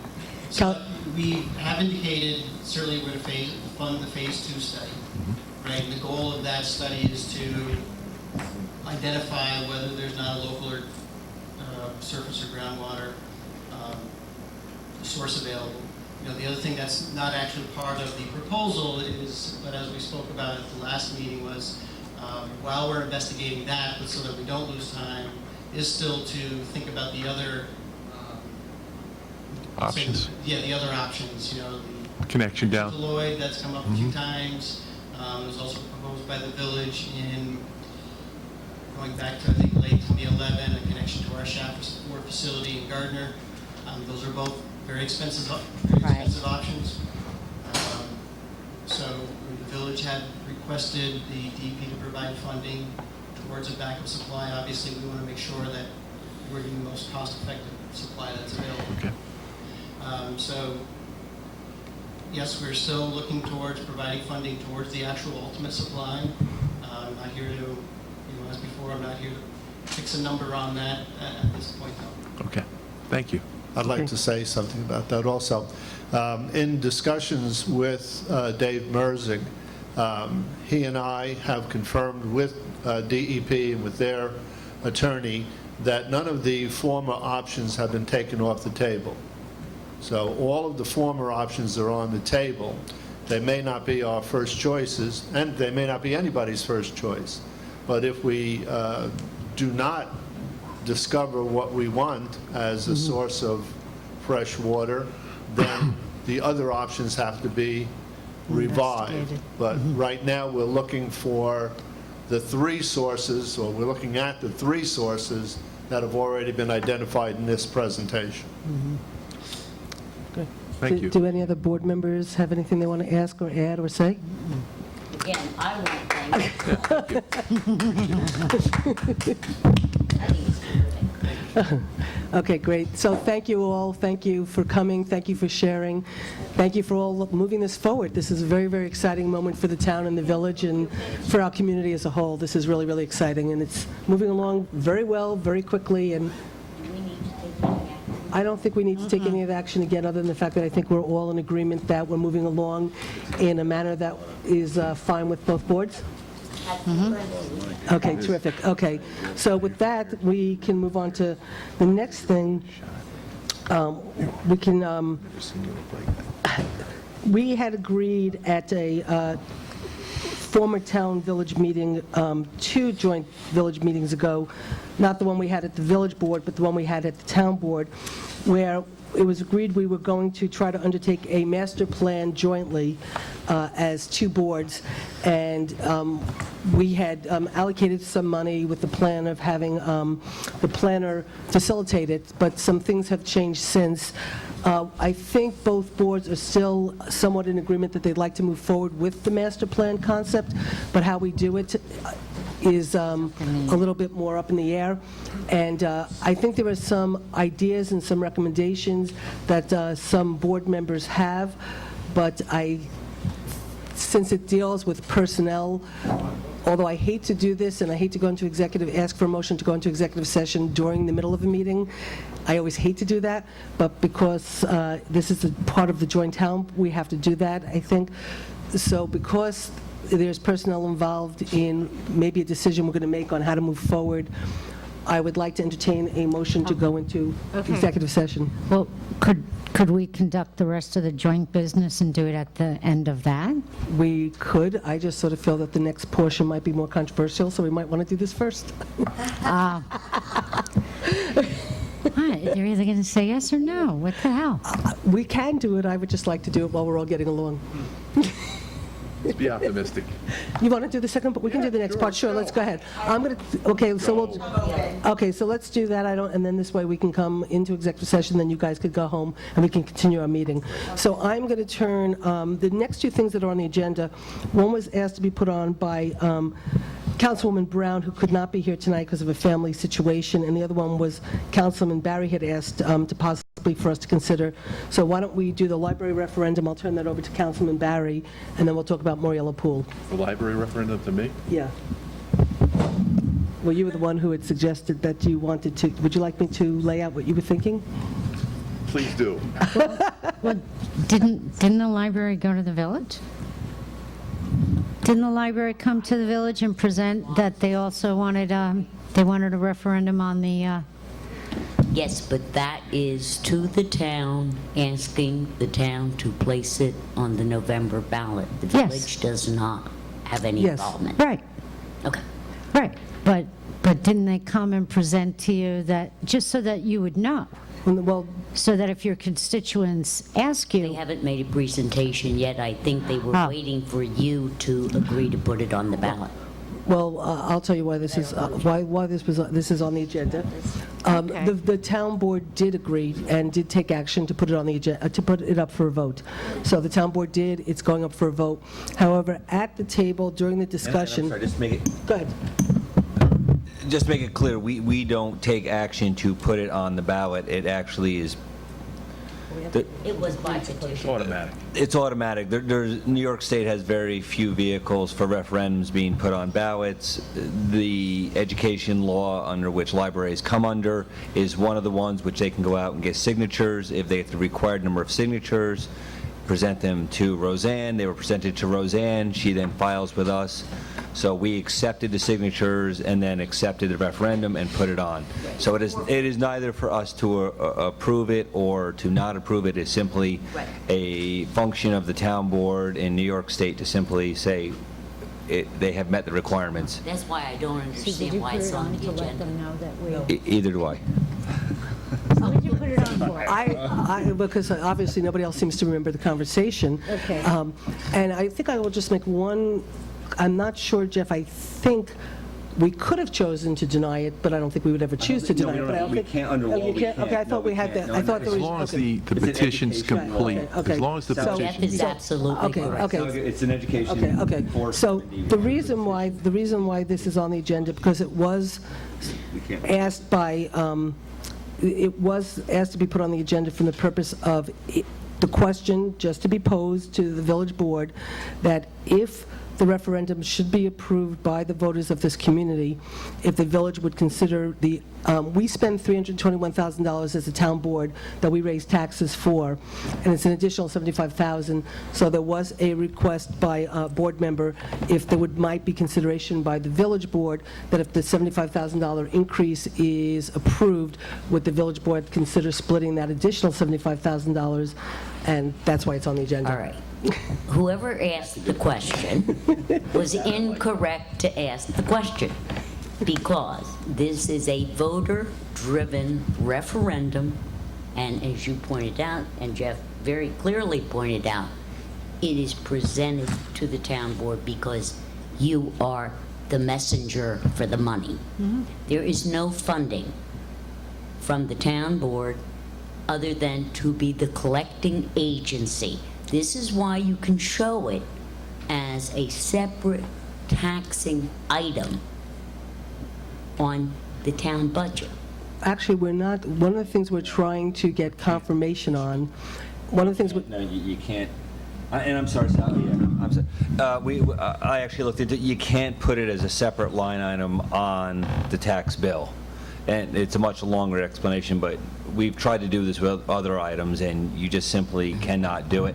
But the and I apologize if I have forgotten this was mentioned, but the question that is being raised is actually a very interesting one, is if we moved over just the increase, or for that matter, the whole piece, if we moved half of it over to the B side of the budget, I think a simple way to form it is that would the village entertain the thought of moving half of it over to their budget?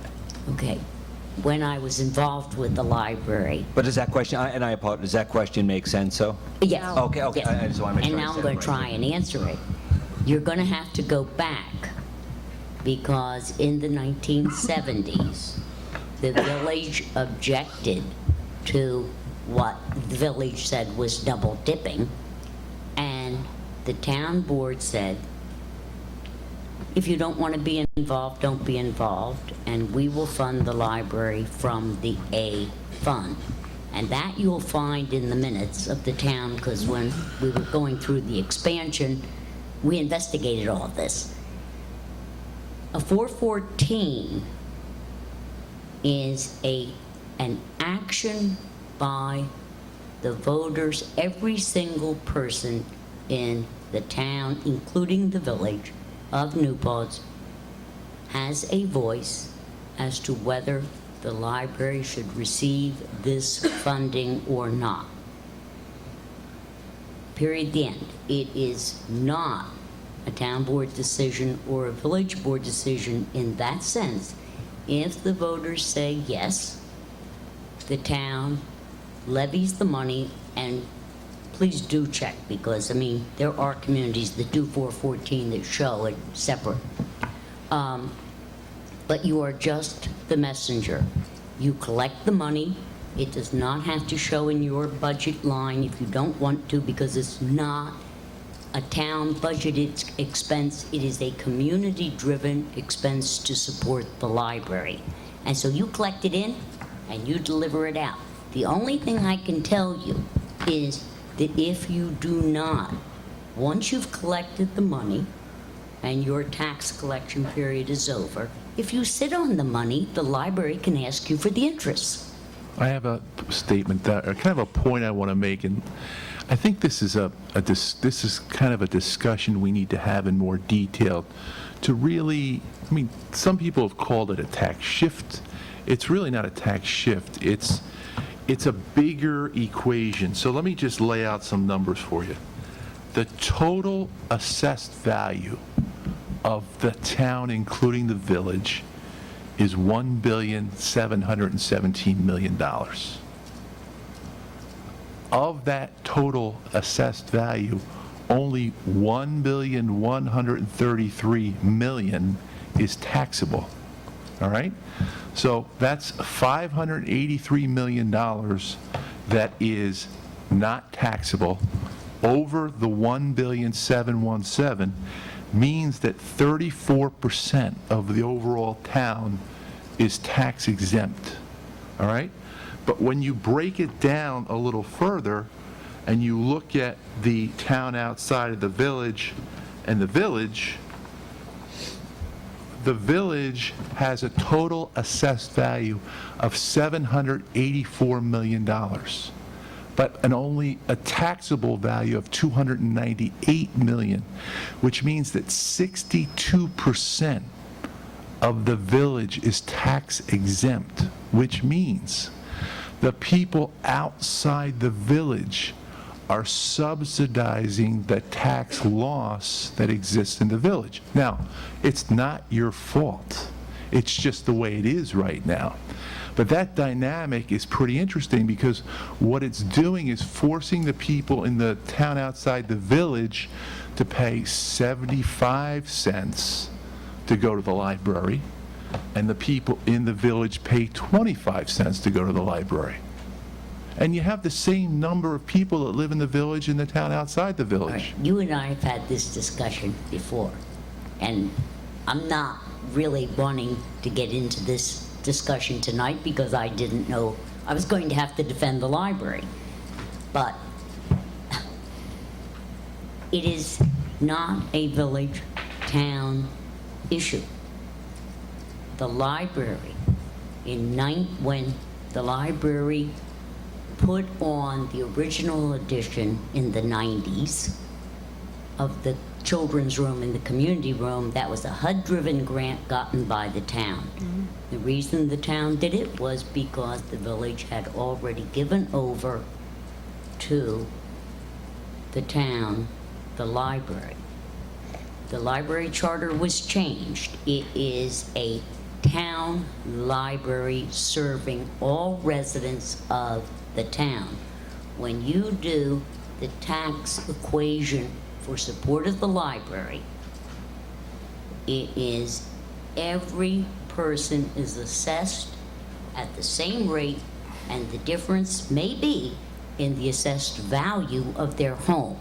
No, what I'm saying to you, the assessment numbers are what they are. That's right. What I'm saying to you is the dynamic that we have in our community is nobody's fault. It's just that the structure itself needs to be trashed and redone, because you can't have a taxable value. Your taxable value is 46% of the overall town. So if all of your properties were paying, and this is $400 million is the college, okay, that's the bulk of it. If all of your properties were paying tax, it would be almost a 50-50, actually 46, 54. But it's not that way. And so what's really happening is the residents outside the village are paying unfairly. They're being forced to subsidize the loss of the tax revenue in the village.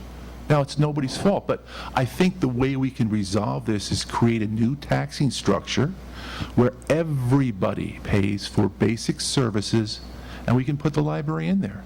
Everybody pays for police, ambulance, and fire, and maybe library. Everybody. I really think that maybe you need to check with the state and see if a new taxing structure is allowed. And the fact that the State University at New Paltz is plop in the village, really, and to continuously torment village residents over the taxing structure that is in existence is unfair, Kevin. But Gene, I'm not saying that. So I have a listen to me solution, again. Kevin. Hold on. Gene, listen to me again. It's not the village residents' fault. I know that. It's not. It's the taxing structure's fault. I know that, but I don't think you have a legal mechanism to Anyway, make it Gene, happen. we do have a legal mechanism, and we're going to go down that road And soon. it's called one government, and then your It's taxing called more than that. structure But my is point clear. is this. We can't continue, for instance, Wilmerite. If we add another $50 million of exempt property, I mean, it just creates, the number's going to be $630 million wholly exempt out of, at that point, maybe over $2 billion or $1.9 billion. We can't keep going this way. Kevin, you're arguing with the choir. I don't disagree with you. It is a problem. It is a community problem. We've got to solve it together. We've got to resolve how we as a community can protect our taxpayers, one and all, and protect our school district, because if we don't start thinking about how we're going to restructure taxes within this community, we're going to be in trouble. And rather than talking, and I agree with what Gene said, rather than talking about taxing structure and changing tax law, number one, I will say again, this is not a discussion for these two boards. The library is at 414. You are the collectors of the taxes. You deliver the taxes. But see, But the bigger Sally, the bigger issue is, excuse me, go ahead. the bigger issue is whether we want to resolve a lot of our problems. We just talked about coming together to have a community water system which will serve all of us very well forever. I think we ought to start thinking about that and applying that idea to the entire community. You know I'm in favor of consolidation. I'm in favor of one government.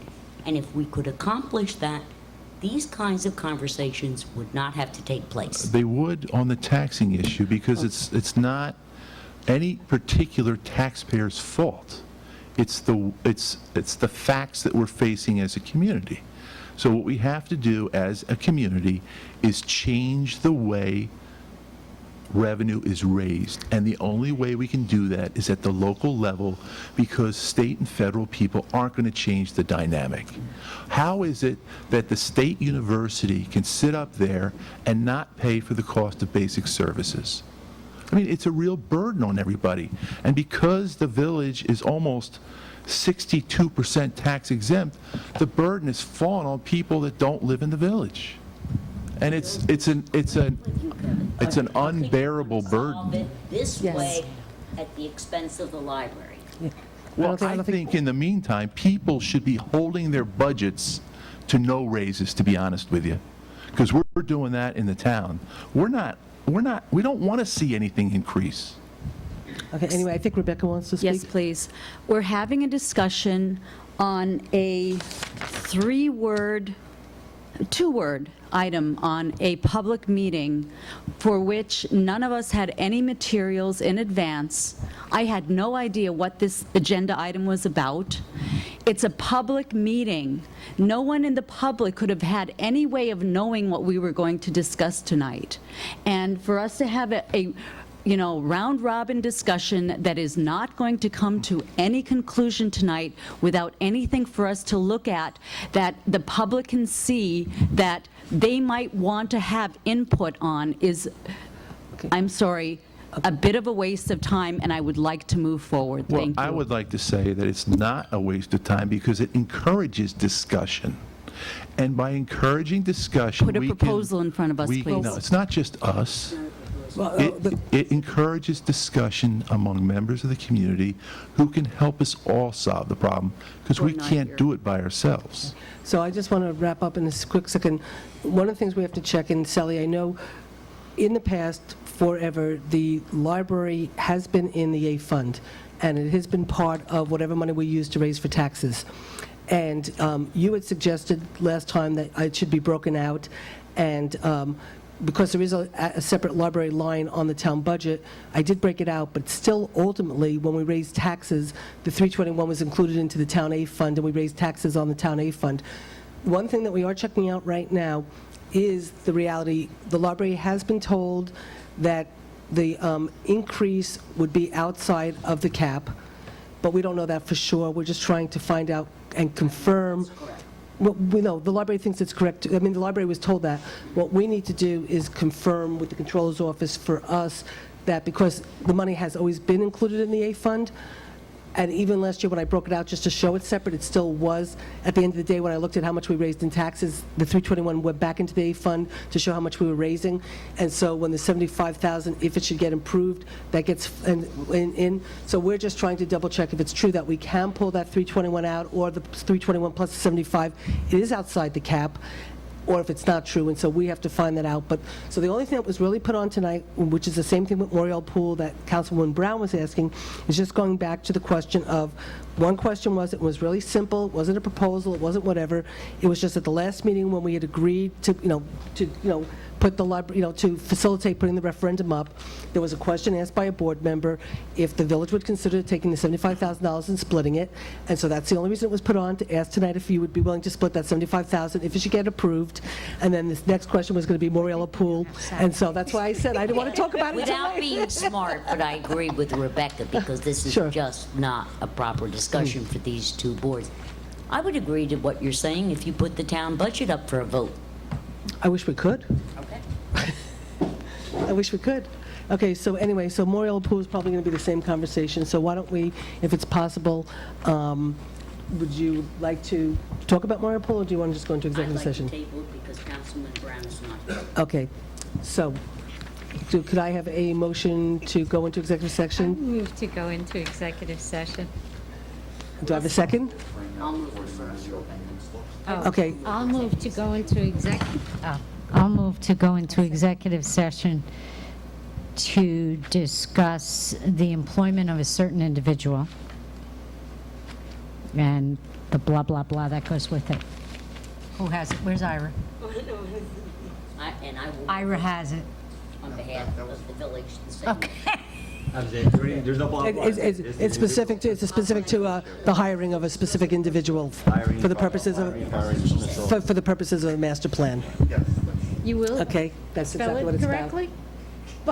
Okay, so I have a motion and a second for the joint boards, and so, all in favor? Aye. Okay, so hopefully we'll be back very soon.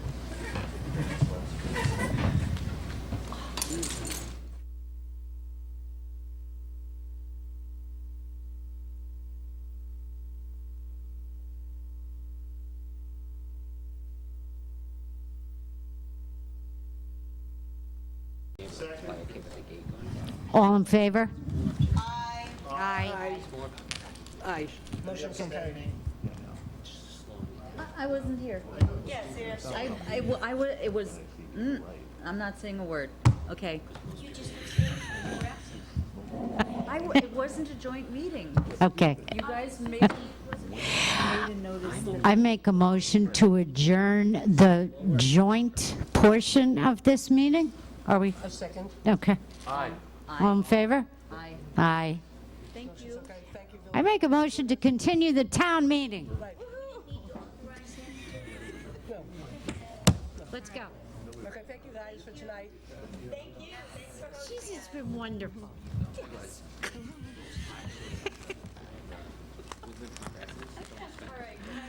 Good night. Sure you don't want to stay? Good night. I mean, we're fine. Good night, thank you. I do too. I mean, we're fine. No, I have to go to work in the morning. Oh, you do. Oh, that's right. You get See, I was just getting you warmed up, babe. Master Plan Task Force? No, you can't? No, too bad. Okay. So what else do we have to discuss on this topic? Because I thought we were all talked out. No, that was only discussing, okay.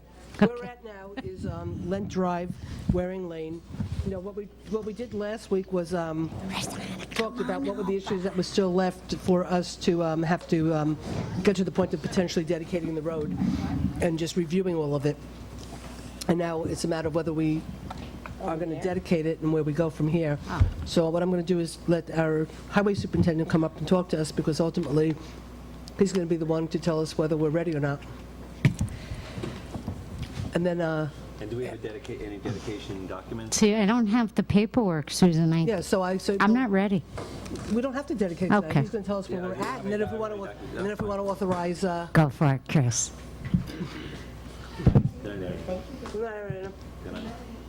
Can't see it. I- Give me a second. I gotta get things in focus. Thank you. Okay, as far as meeting all the conditions, Lent Mooring has met all the design specs. We've come to a reasonable conclusion, we believe, with the lot easement, Lot 6, on conversation with Joe Moriello, that we will always have an easement there, whether we decide to construct it ourselves or we enter an agreement with the owner of that property to let us use part of his property to get in. Can I interrupt that for just for 1 second? Sure. We already have the easement, so we don't need to come into an agreement with the property owner that the monuments and everything can be removed, and we're going to make an access road so we can mow the pond, the retention pond, 2 times a I year. understand. What did Joe Moriello tell you? Yeah, I'm a little, 2-3 times a year, we need I to might not be access that. explaining it well. We have, right now, we've been getting to our, well, it's not ours yet, to the pond in the back, through the owner of Lot 6's driveway, and into a small part of our easement. Since, Okay, this is the driveway that's on our right-of-way. no, that's the monument that's on our right-of-way. You put a end driveway marker, which is in the middle of our right-of-way. There was certain requests made of the owner, which we discussed last time, about leaving one part of the road lawn instead of the gravel that it was, so it looked nicer for his parcel of property. No access except for town employees, Right. which we did not agree to. Right. So in the interest of making this individual happy, we're okay with everything, leaving it the way it is. If he does grant us access through his property, if he doesn't or just decides not to work out, then we can construct our own road through our easement, and then he'll have to move his monument and his trees that he planted. So we're not, there's no way the town will be denied access to our. Now, let alone town, though, let alone town, that access was also to include individuals not parking on that property. So I live in this community, I want to go up and access that property. I'm going to be allowed to walk up his driveway up into that land? Well, no, Yes, I'm yes, sorry. I thought it was just no motorized. Right. No motorized. I just want to make sure that this individual understands that I'm going to be out there with my wife and kids in a picnic basket, and I'm going to go, and a pug, and Jean, she's going to go with us too. We're going to go walk up his driveway to access that property, and he understands that is going to be illegal and Well, this within our was a rights. conversation between Joe and, from an email, and this person's attorneys, that it's either or. Either you agree to our standards of being able to get in there, or we'll just construct our own road through the corner of your property, then you have nothing to say about it. We're just trying to be good neighbors. So Chris, Yeah, I just want to make sure Dave and so is the discussion about an alternative easement? No, same easement, it's basically the discussion is putting in another road. A different road? Yeah, it'd be a completely separate road from his driveway. In a different place than the easement? No, on the easement, on the town's okay. easement, just All right. constructing a road through our easement. But, and I'm sorry, Kevin, so no, these would be almost next to his driveway. Right. So I'm good with his driveway being the only access to the back part of that property, but I just want to make sure he's also okay that on a Sunday afternoon, it is okay that there's individuals walking up his driveway that he does not know. See, that's why I think I would like to pursue it further with Joe and maybe Dave, in that if it's that the access to what was meant to be a public park is left to be that you're going to walk up his driveway, well, some people won't walk up someone's private drive, and yet the intent of this parcel is that in the back was meant to be a private park, besides that that's what I meant, public park. So I kind of feel like the other road has to be made And I'm wondering, though... so that the access is visible. And that is my concern, too. Like, I don't mind having his driveway as being the motorized route, because we're only needing to mow this 2, maybe 3 times a year. Dave, do we need to construct then a foot trail that is clearly marked and designated that does not involve this individual's driveway, but is a foot trail only, that then the liability doesn't fall on him too, that should I get injured on his driveway, he has to share in the liability, but there is a path for which individuals can follow off of Warren Lane up into Millbrook Park, which is, I mean, it really is one of the large, it actually is, let alone the rail trail, that's going to be the largest park in the town of New Paltz. Oh, yeah, no, because you live there.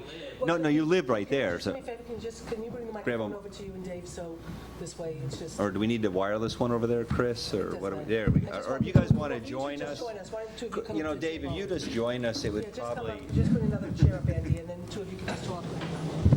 And Andy, no, we don't mind at all, because you live right there. So I just want to make sure individuals have access, and if they do use it or not. My concern is that our neighborhood has had a bad luck with drug dealers. I don't know if you guys know that, the DEA, and there was a big bust right down the road. There's few individuals. That is a very remote location. I mean, there is not much visibility there at all. For people to be able to publicly just go there when they want. I'm sorry, this is why we're dedicating the road. So, yeah. This is why, there will be police presence there, guarantee it, yeah. This particular spot is tucked in way behind, these houses. I mean, have you guys seen it not on a map? You guys should go and really look at it. I mean, it's remote. I was just up there, that's why I'm concerned about the access to that back. I was just up there, and I don't feel comfortable walking up his driveway. I mean, only bad things are going to happen back there. I guarantee you, there's no lighting. There's 2 pocket ponds which have no fences around them. It really, with fairly steep, big rocks. I mean, it's not like a nice park, like, environment that you can stroll, like you said, and have a picnic. It's not that at all. This is a pocket pond, 2 pocket ponds, and it's really, I always thought was just for the flow of the water. Now, the one that we have, which is, on Waring, is nice. With the bench, it's more open, it's very visible, it's even scenic. I mean, it's nice. But this particular spot, where would people park? If they're not going to drive all the way from town, there is no parking on Waring. There is no parking on Lent. There's no parking anywhere except for private property. Where's the closest public parking spot? I mean, is Woodland Pond going to let people just park in their lot? I mean, even then, that's quite a hike. There's no place to park. So I'm going to ask a technical question. It's not an opinion, it's just a technical question.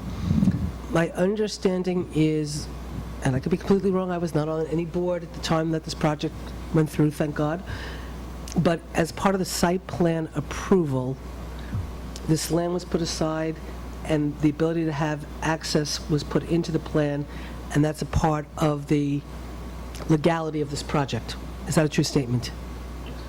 Okay. But consideration wasn't given. Well, no, consideration was given to a lot of things, it's obvious. So all I'm just trying to ask, in a way, because you're bringing up a very valid issue and a real concern, so I'm only asking from the perspective of the town and its liability, because that's part of the whole legality of this project.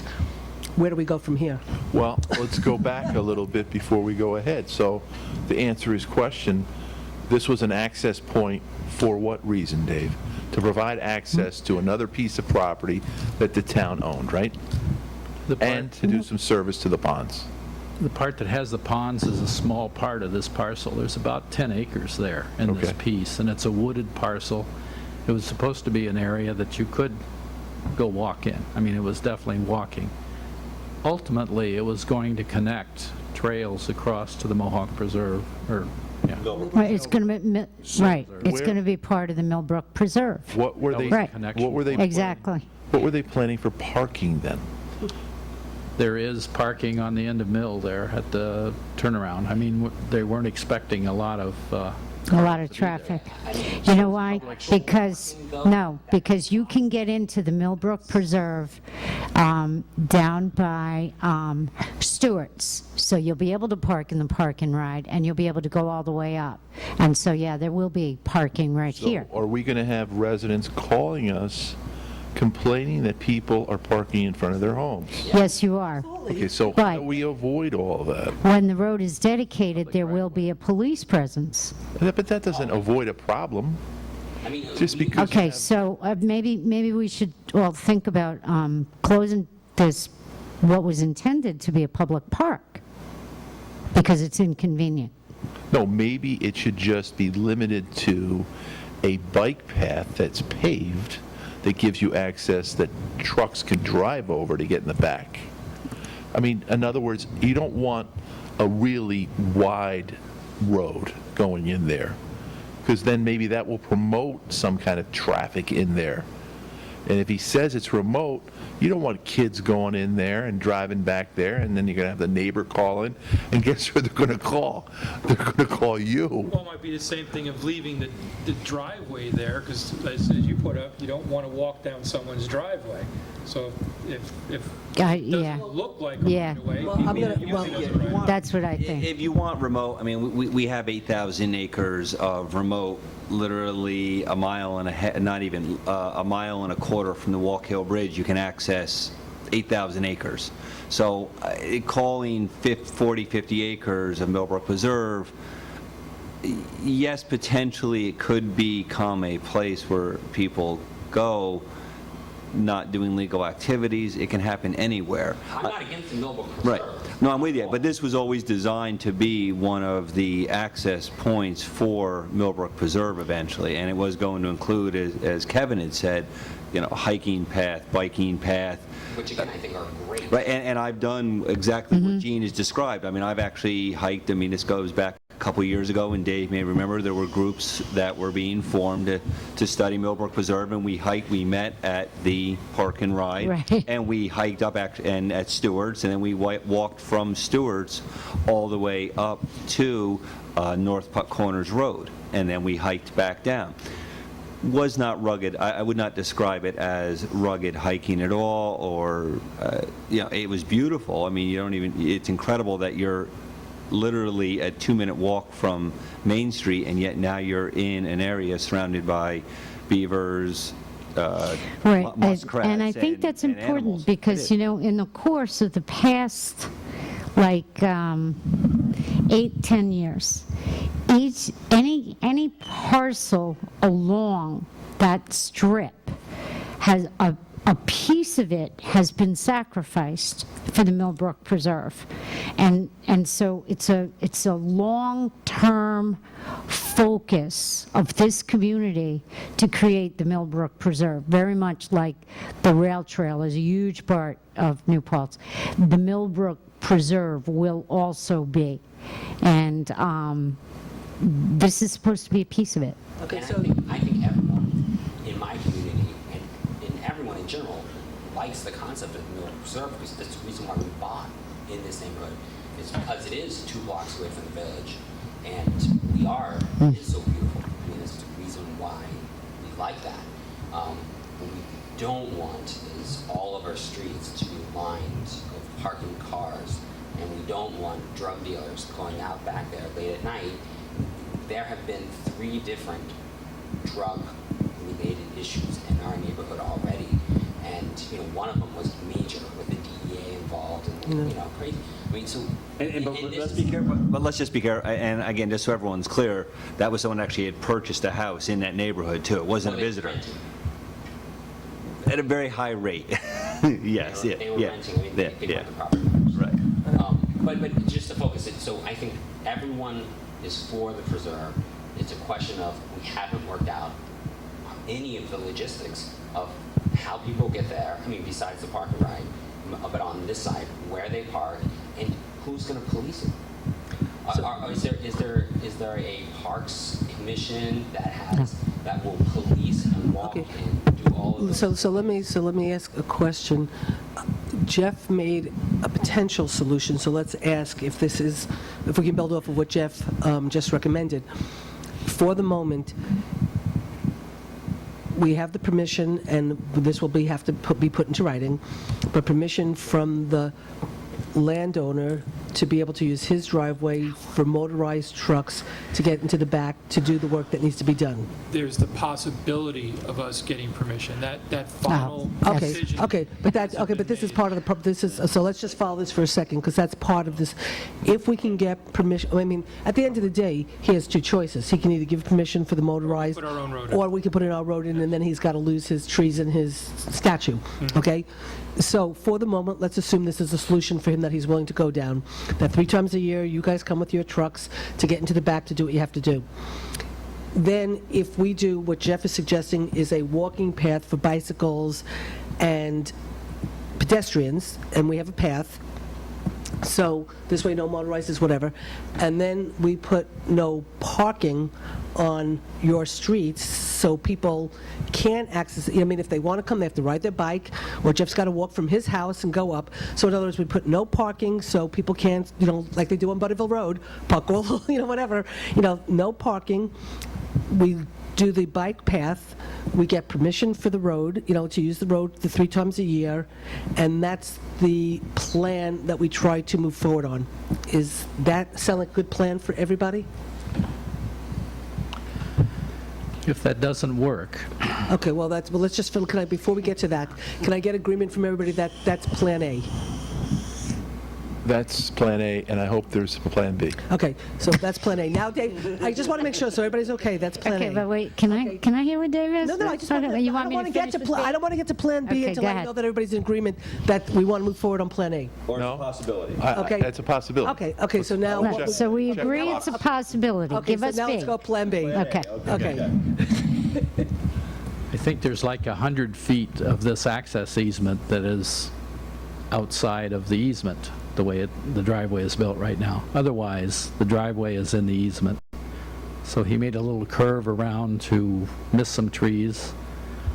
We can go through that area and build it, and the developer has agreed to leave money in the escrow to be able to build that road if we need to But do that's that. building the road, which the neighbors don't really want, because by building the road, Just the drive, Susan.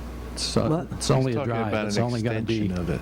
yeah, it's going to be the same. In the It's going to be back. 12 feet wide, just enough to get a truck in for maintenance of the pond, basically. Why would we just spend money to do that? But, wait a minute, whose property is that on? Ours. That's ours. That's within the easement. I have a question for you, Dave. Yeah. Is there any other way to trade off with him or to get access in any other way that makes more sense? We could abandon an easement and get another easement from him. Is the property set up to plan this a little better? There's not really many choices on access back to those ponds, just by the layout of the property and the 2 lots next to it. I mean, you really need to go from the end of Old Mill, straight back to this. We went straight back for a ways, and then we missed his trees to get into the property. And that little miss the tree is the only difference. Otherwise, There's no other it way was to get built back in the there. easement. Not You go really. back there, Kevin, you'll see, it's going to have to affect someone. So someone has to have a road, a access road through their property. Well, If you go back there. And what To are me- the importance of these ponds? Stormwater ponds, they do water quality treatment. Okay. but Plan B is still creating a road, which they're asking us not to do. So, But it's no more than a driveway that's there right now. We're just putting this driveway And maintain it. straight into the property instead of doing the little curve that he's put in it. but then that's a driveway still that have can a allow residents to use to get back there. And so by trying to go back to Plan A and hope that works, is restricting all motorized traffic except for the highway, because they're just getting permission to do it. And then there's just a bicycle path, walkway path, that doesn't promote cars going back there. So it seems to me that Plan A is the only option, and we just make that happen. Can I ask a girly question? If, a girly question. Don't say that, I don't like that. If you make a bike walking trail path, okay, so it's not paved, it's not gravel, but it's dirt, but it's cleared. Who's to say you can't make that kind of a trail that his truck will fit on, but it doesn't look like a road or a driveway? So it looks like, so that non-motorized won't be getting ideas other than Chris's truck going in 3 times a year, and the rest of the year, it'll be visible that people can walk or ride a bike. We can't give him the ponds? We can't what? Give him the ponds? No. They're maintained in a district. They pay for the maintenance Why of would those the ponds. town want to spend more money? We're not, it's a We developer. don't. Stormwater district. Right. But why would we want to create, if we have a solution that works and, you know, where you can go through to access it for the purpose that you want it to access, Through the man's driveway? through the man's driveway? The man's driveway doesn't work for me. Not for The man's people, for driveway trucks. doesn't work for me. For trucks. Highway. Just for the highway. Yeah, but that's only for Chris. Gene, the man's driveway is We're in okay the with that. easement already. Okay. I just want a hiking No, path. I understand that, and I want a but path designed for girly women. I think that there has to be another means of access so that people can get to the park. Via a car?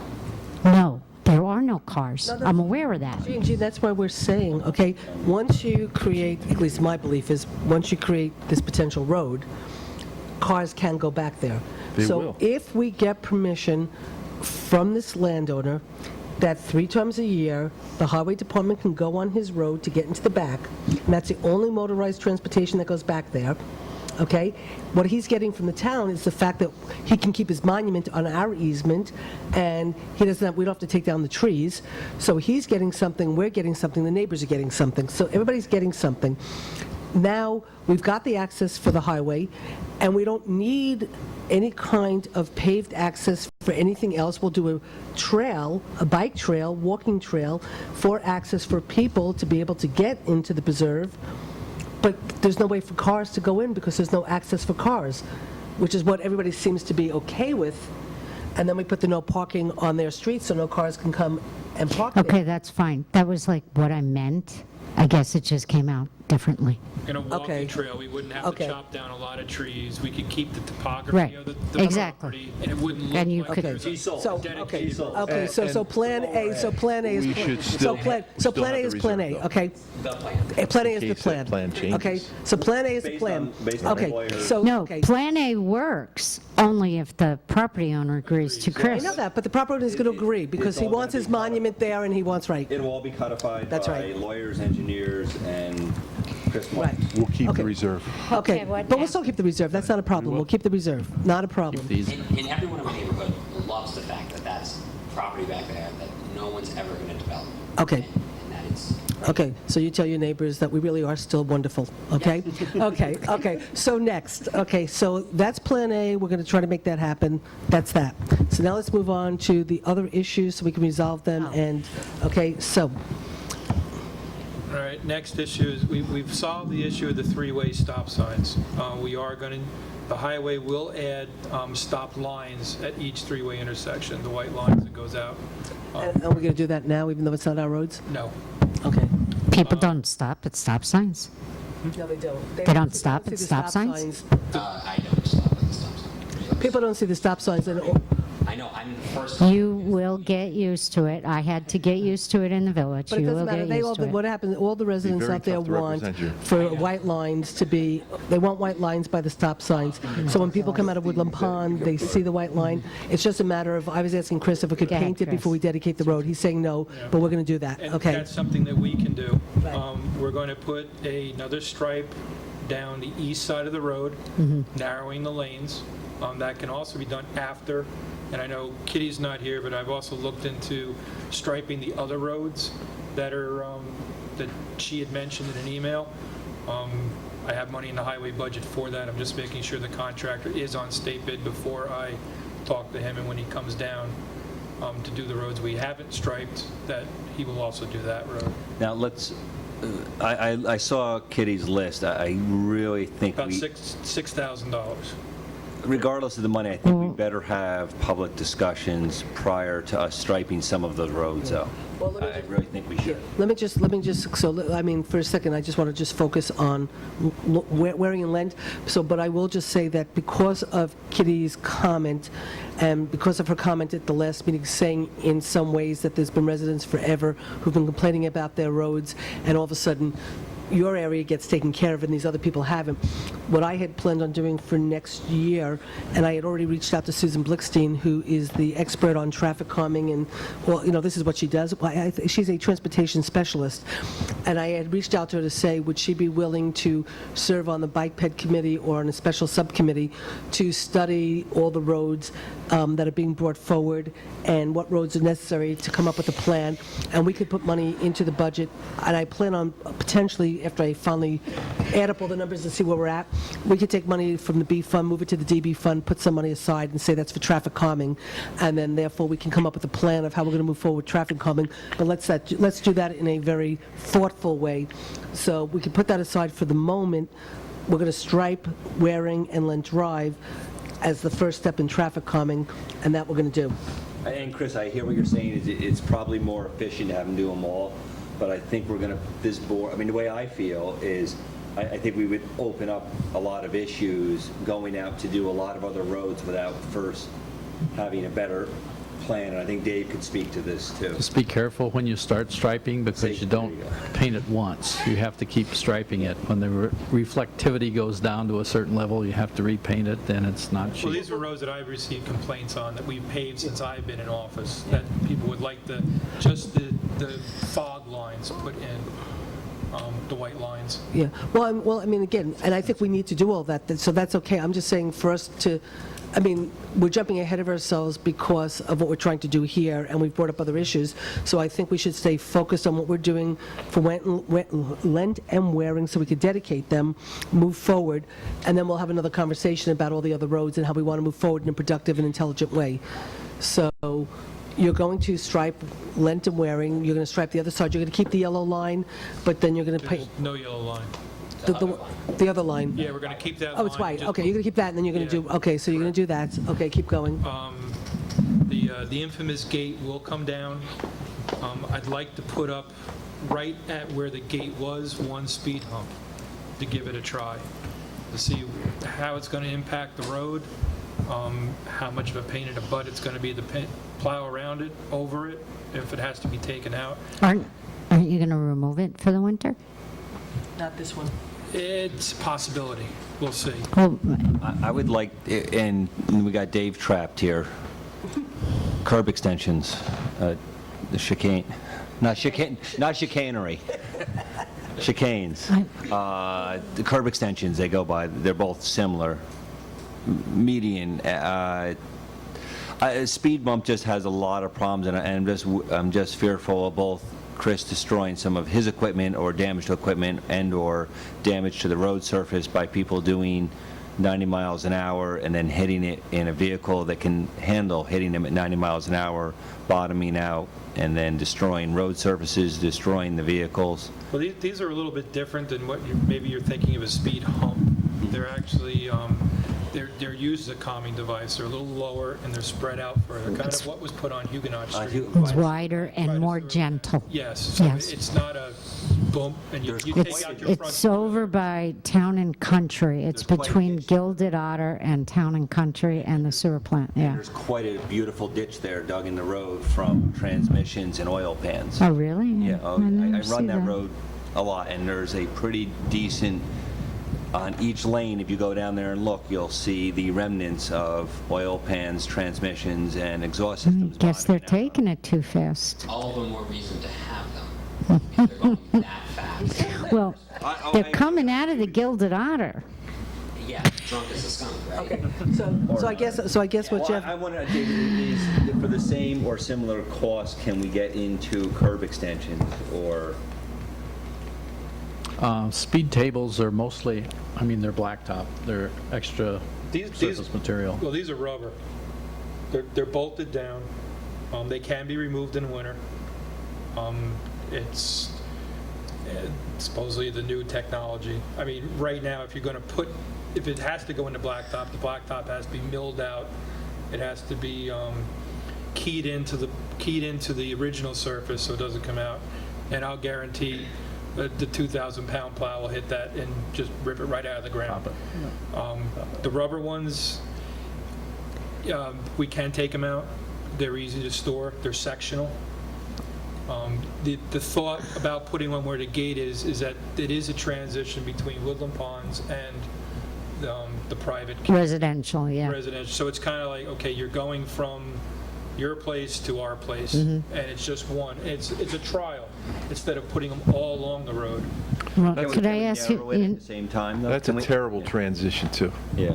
terrible. Can we narrow at the same time? I mean, can we also Well, double? that's part of the striping. See, that's why I didn't really want to go into doing other kind of road calming effects. Let's see what the narrowing of the road does first, and we'll put this transition at where the gate was, and see if that works. And if it doesn't, speed is still an issue, we can't get the speed limit reduced, then we'll have to go back and look at possible other methods of slowing traffic down. See if the radar guns work. Okay, well, and is there other things, or that's it? Okay, so now my question is, in terms of just timing, because we have to get the paperwork. I'm sorry, we and have- the other one, though, the truck banning yeah. trucks, Yeah, I'm banning. sorry. I asked Joe or the town's attorney to start to look at that, to draft something up. I thought we told sent him him the already. weight limit on it, no truck traffic, 2.5 tons, which shouldn't affect anyone in that neighborhood at all. You can still go in an oil truck, a garbage truck, and the usual. There's no reason why the heavy traffic can't go through the North Putt entrance to that. It's only going to save our road in the end. So there's no downfall to that I could possibly see. Right. No, we actually had asked Joe to start sort of working on that, so it would be ready for us when we got to this point. So we just have to check with him to see where he's at, right? Yes. So we'll do this Okay. next month? Okay, well, no, we'll see. Now I have to ask this question now back to Chris, because Chris had said to me that in order to do the striping, that he needed to do that before the winter came, and you were concerned that late October was already too late. And so if he's, so either we can get permission from Sam to do all this work while he still owns the road, so while we're getting all this other stuff done, you could do this, I think or that's- we have to act fast, because otherwise we lose the whole. I like that approach, Susan. Yeah. Plan A.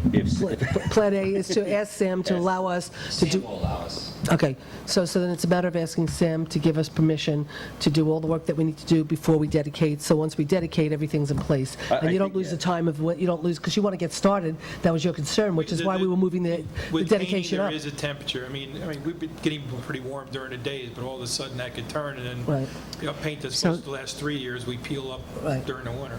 Can we use Sam's escrow money to pay for this?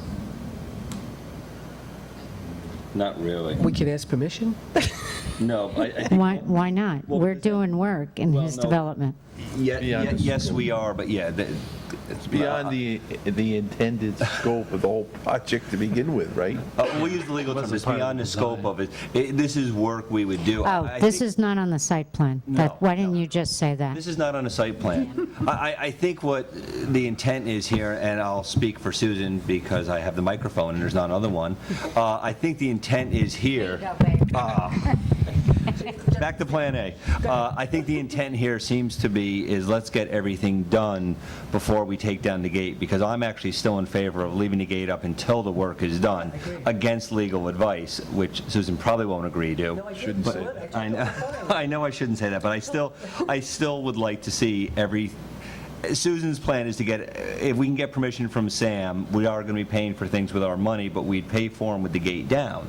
So either way, it does need to be town funds, because they're not, to your phrase, they're not in the site Not in plan. favor of that. Well, they're not in the site plan, though, and we're going to do them Okay. once we own the road. got it. But I'd like to have I it know, done but I don't before. own it yet. I agree. But if we, agrees to something, I'm not sure okay, which. but if we can get, if we can get Sam to put in writing that he's giving permission to the town to take care of all of the safety measures needed, so the residents can feel comfortable, and we could dedicate the road and take it over, Including the table? why isn't that a win-win for everybody? Including the traffic table? Would that be potentially possible? Dave? The thing for Woodland Pond? Yeah. Well, it would be our road. That's not Well, what- that was something I'm going to need clarification on, what do you want me to do? Do you want me just to stripe it? Do you want me to put everything in? Do you want me to do the lanes, the speed hump, the Okay, right. I mean, the yes. no through truck traffic? And when when all of that is done, what we've talked about tonight, then we can take the Well, gate down? or but do you wait a want me to minute. do No, I little thought that bits and pieces? you're not allowed to put signs up until the road is... Well, that's what we're asking permission We for. can cover them. We're trying to get all the... Okay. So when you talk to Sam, I would recommend you talk to Joe Moriello, too. Yes, I mean, none of this is going to be done without Well, if you- legal. If the Yeah. local law is passed, and let's say tonight you dedicate it, and then tomorrow, as long as I have the signs in the shop, I can go put the signpost up. It'd take me an hour, for the no-through truck traffic. So that's an easy one. I mean, we don't have the paperwork to dedicate tonight, but I mean, I have no problem having, well, I'll speak for myself. I don't have a problem with having a special meeting prior to another meeting to dedicate, but then I don't want to open. I mean, I don't know if we can dedicate with a later opening date. That's, lawyers can figure that out, but I'd like to have as much possible done. I still would like to see curb extensions too, but maybe that's not within our budget, because I think I'd like to have as many traffic calming devices as possible there prior to removing that gate. Because I just don't, I don't picture the gate. Possibly. Time-wise, I don't think I'd be able to get curb extensions in this year. I just, between the pavilion, a bridge, and everything else we're into, I mean, the speed humps. Is pushing it already? No, it's less than a day's work, but it's, Okay, that I can handle right so- now. so- Those have to order the speakers, which can take Right. 2 weeks. Okay, so can we just summarize and bring this to closure? What we're going to do is authorize Joe to talk to Sam. Have you been talking to Sam, or has Joe been talking to Sam? I haven't been. Okay, so it's been Joe that's been handling it all anyway, Gene. Okay, so, and Dave, actually, your office has been doing it. Calling. Andy's been calling, okay. So I gathered, though, it should probably be Joe at this point. So what we need to do, Chris, is, would you be willing to call Joe tomorrow, since I'll still be doing the final touches of the budget? Call Joe tomorrow, ask him to ask Sam to give us in writing permission for you to stripe the road, put the speed hump down, start to put up whatever signs you need to put up, tell Joe, and get permission from Sam for us to do that. Simultaneously for Joe to talk to the owner of the other property to get in writing the fact that they will let us use their driveway 3 times a year for you to get to the back, and let, I wouldn't leave it as 3 times a year. whatever it is, whatever you The need. town has access. Okay, to- whatever you need to do, you tell them what you need. As needed, okay? So you have to have him, ask him to allow us to do the striping, to allow us to do the speed bump, to allow us to put signs up. And hold on the signs, he's going to have to draft a local law for us. For the truck weight. traffic, right. So he needs to, we have to do a hearing. Right. So that one's going to take a little longer, but he needs Yeah, to, could you right. ask him to draw a local law on a weight limit that? We already have done.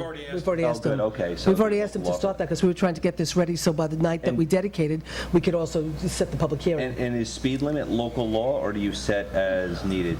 No, it's, Speed limit has to go back through the state. Well, no, not on local roads, it doesn't. That's how it was done the first time. On local? I know in county, it goes to the county. Every Dave? road that we've Yeah. ever done in New Paltz has to have a traffic study that I'm aware of. doesn't it have to go back to the state? Yeah, Even on a local road. Yep. Yeah, that's why it's so hard to, I know we went to the county for a bunch. so, but, I have to go to the county superintendent after the board asked me to contact the county superintendent. I can't contact the county superintendent, he contacts the state.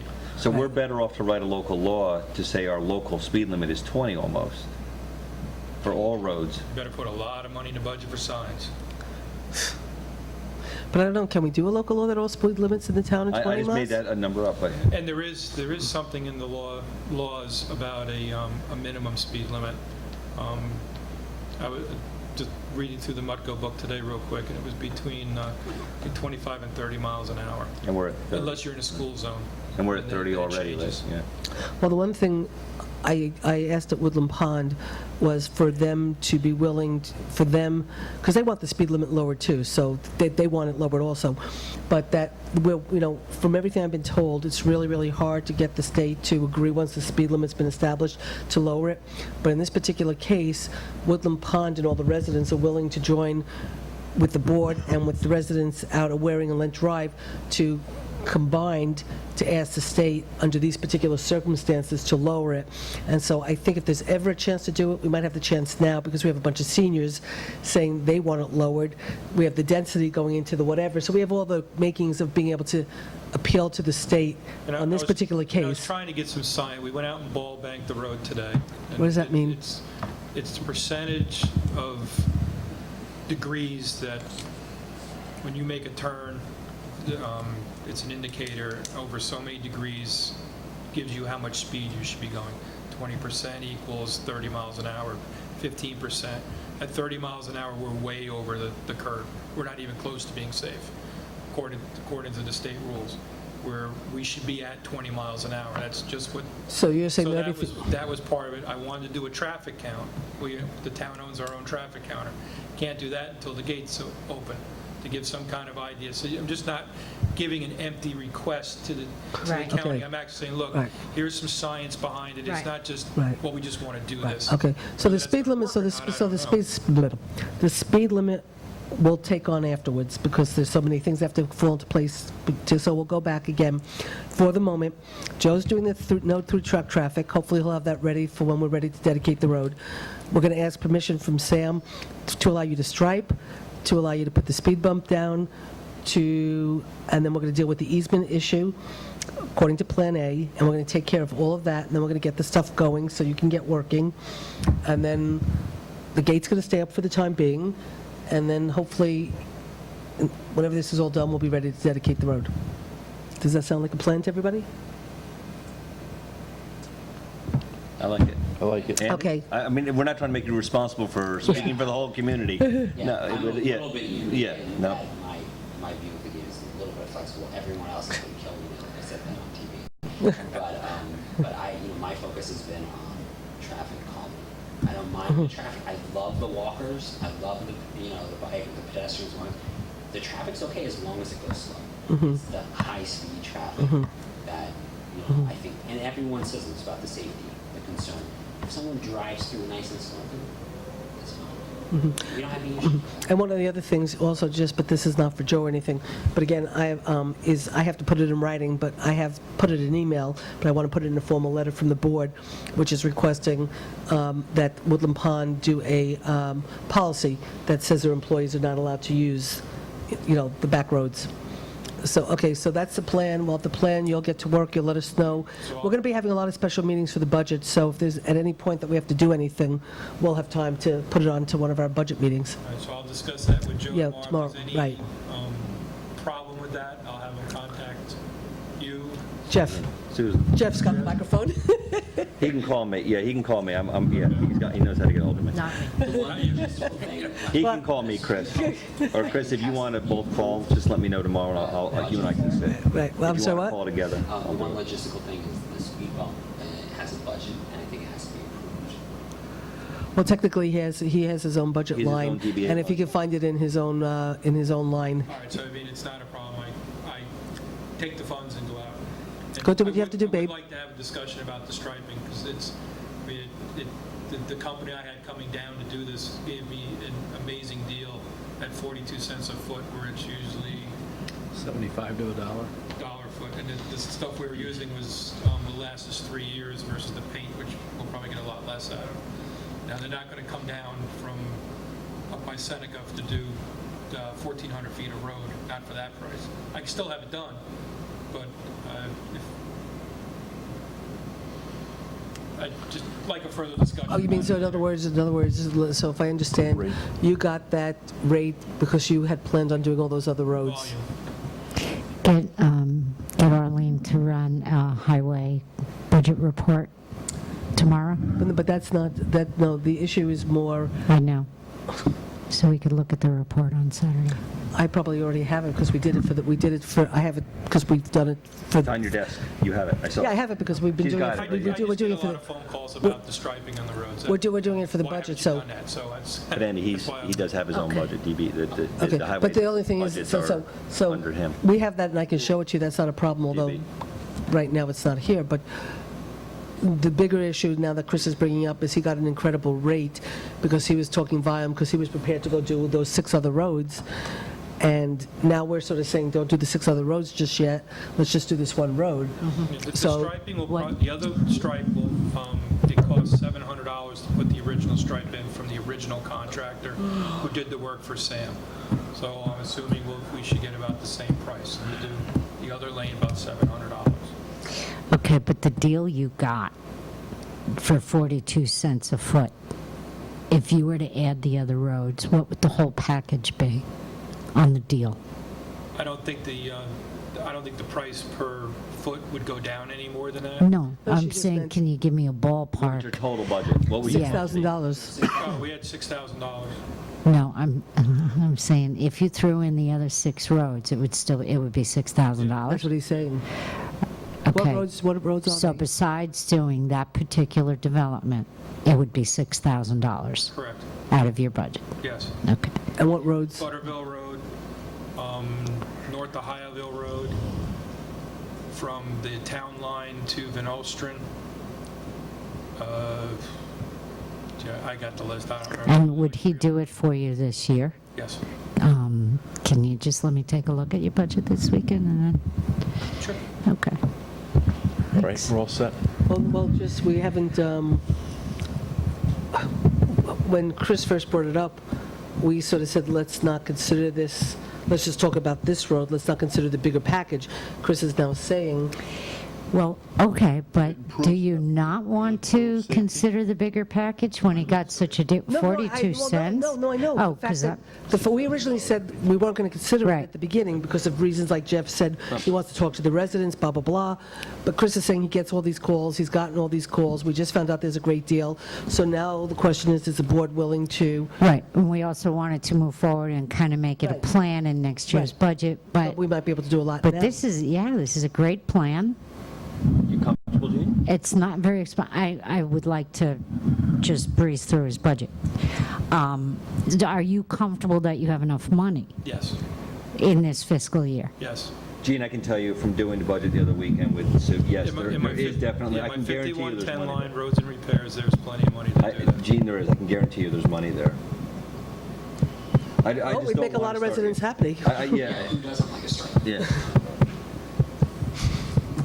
I mean, if you wanted, I'd still have to check that this was the contractor who got the state bid for doing the throughway. It Ah. was listed under New Paltz. Okay, So I still have to make sure that he is still the state bid. okay, And if I'm not, then I have to get, a couple other quotes. okay. Okay, so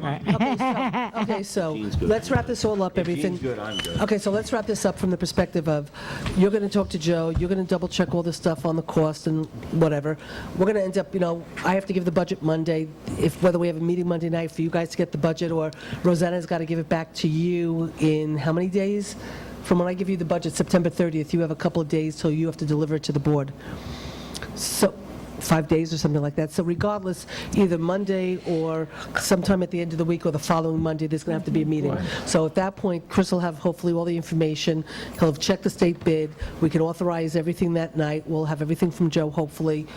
So we'll figure out when legally you guys need to have the budget. Fine. We'll plan that, and then we'll try to take care of all of this, authorize it all. And it sounds like we're going to stripe all these roads. Thank you for being a guest Okay, star so on great. this panel. No, I want to Appreciate thank you it. guys. Thank I you. know how much time you've spent on this one road, and I really, really appreciate it. Well, thank Well, you. thanks. And Chris. Okay, great, thank you. Next matter. Okay, so what do we have left? Next Thank you, matter, I Chris. move that we accept That's a good deal. as a settlement, I move that we accept as a settlement in the matter of Mr. and Mrs.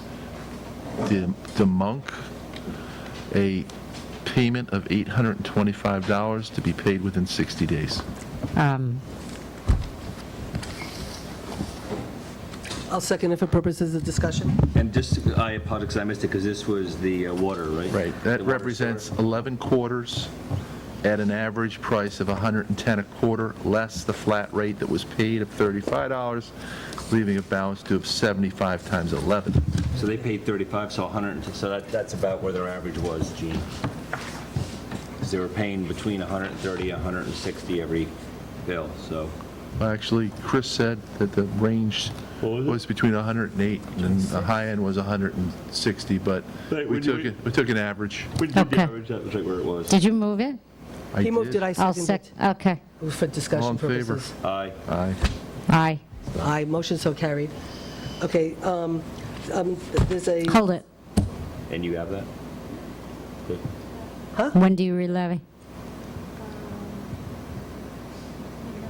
It's funny, this is for April 20th. Actually, early. To do F1?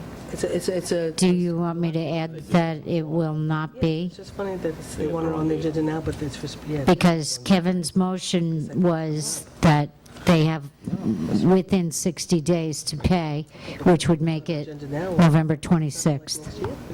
Okay, so can I make a friendly amendment? Sure. On that motion? I think you can That rescind that and then- this $825 to be paid within 60 days, making it November 26th, not to be re-levied onto the tax bill. Second. All in favor? Aye. Aye. Okay, motion so carried. No, this is fine, yeah, it is. Okay. It's in spring always. Okay, so we It's, just need a motion to approve the cystic So fibrosis moved. duathlon approval.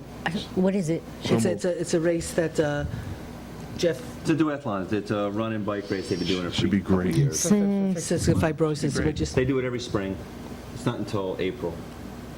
but I guess they want the approval so they can do their They might advertising need and their... some- Yeah, they might need to do something with cystic fibrosis. Yeah, okay, so do I have a motion by Yeah, it's all Jeff? se- no, it's all Ke- second. Kevin, second, all in favor? Aye. Okay, motion so carried. The Carroll ODA, is that something that we're prepared to? No, I know. Okay. I don't have any of the paperwork Okay. on it. Table it, Okay, we'll or, table that. I just, okay, so we have to just, but Kevin, you've been reviewing how we should move forward, right? Yes. Okay. ZBA training approval, what they wanted, we were a little bit confused, is just that there are a lot of trainings that there's no cost associated with. So if Linda, the chair, believes that the training is appropriate for them, she'd like to have the ability to approve the training for the ZBA as long as there's no cost, instead of having to come back to the board. The only thing in the law, it was the cost, and that was where Gene had the So problem. we don't even So- have a resolution on that. No, what we're doing is, what we did was last time we didn't pass it because we thought it was... No, but we don't need anything, we just... No, we tell her just need go to tell ahead. her, we just need to tell her Right. that it's fine. Okay? so I'm you wanna okay do a with that. motion? Yeah. I'll move that the chair of the zoning board? Yeah. The chair of the zoning board can approve. Authorize the attendance Authorize the attendance of the members. zoning board members when there's no cost associated with the I'll trainings. second that motion. All in favor? Aye. Great, motion so carried. Can we move Phil Robbins being reappointed to the Ethics Board? So moved. Second. I It's actually a- named him 5 years or 6 Okay. years ago. His term expires 12/12, he wants to stay on, it's a 5-year I term. think we should put him on for 15. Okay, so Okay. moved, seconded by Kevin, all in favor? Aye. Aye. Motion so carried, Thank you, okay. Mr. Robbins, for serving again for another term. No, that's fine. That's Okay, it. No. so now we just have to do warrants, prepays, budget transfers. Do we have any? I don't think we do. No. There was no, none in the packet. Okay, so I think, is that it for the night? Move to adjourn. Do I have a motion to adjourn? So moved. All in Second. favor? Third. Motion so carried.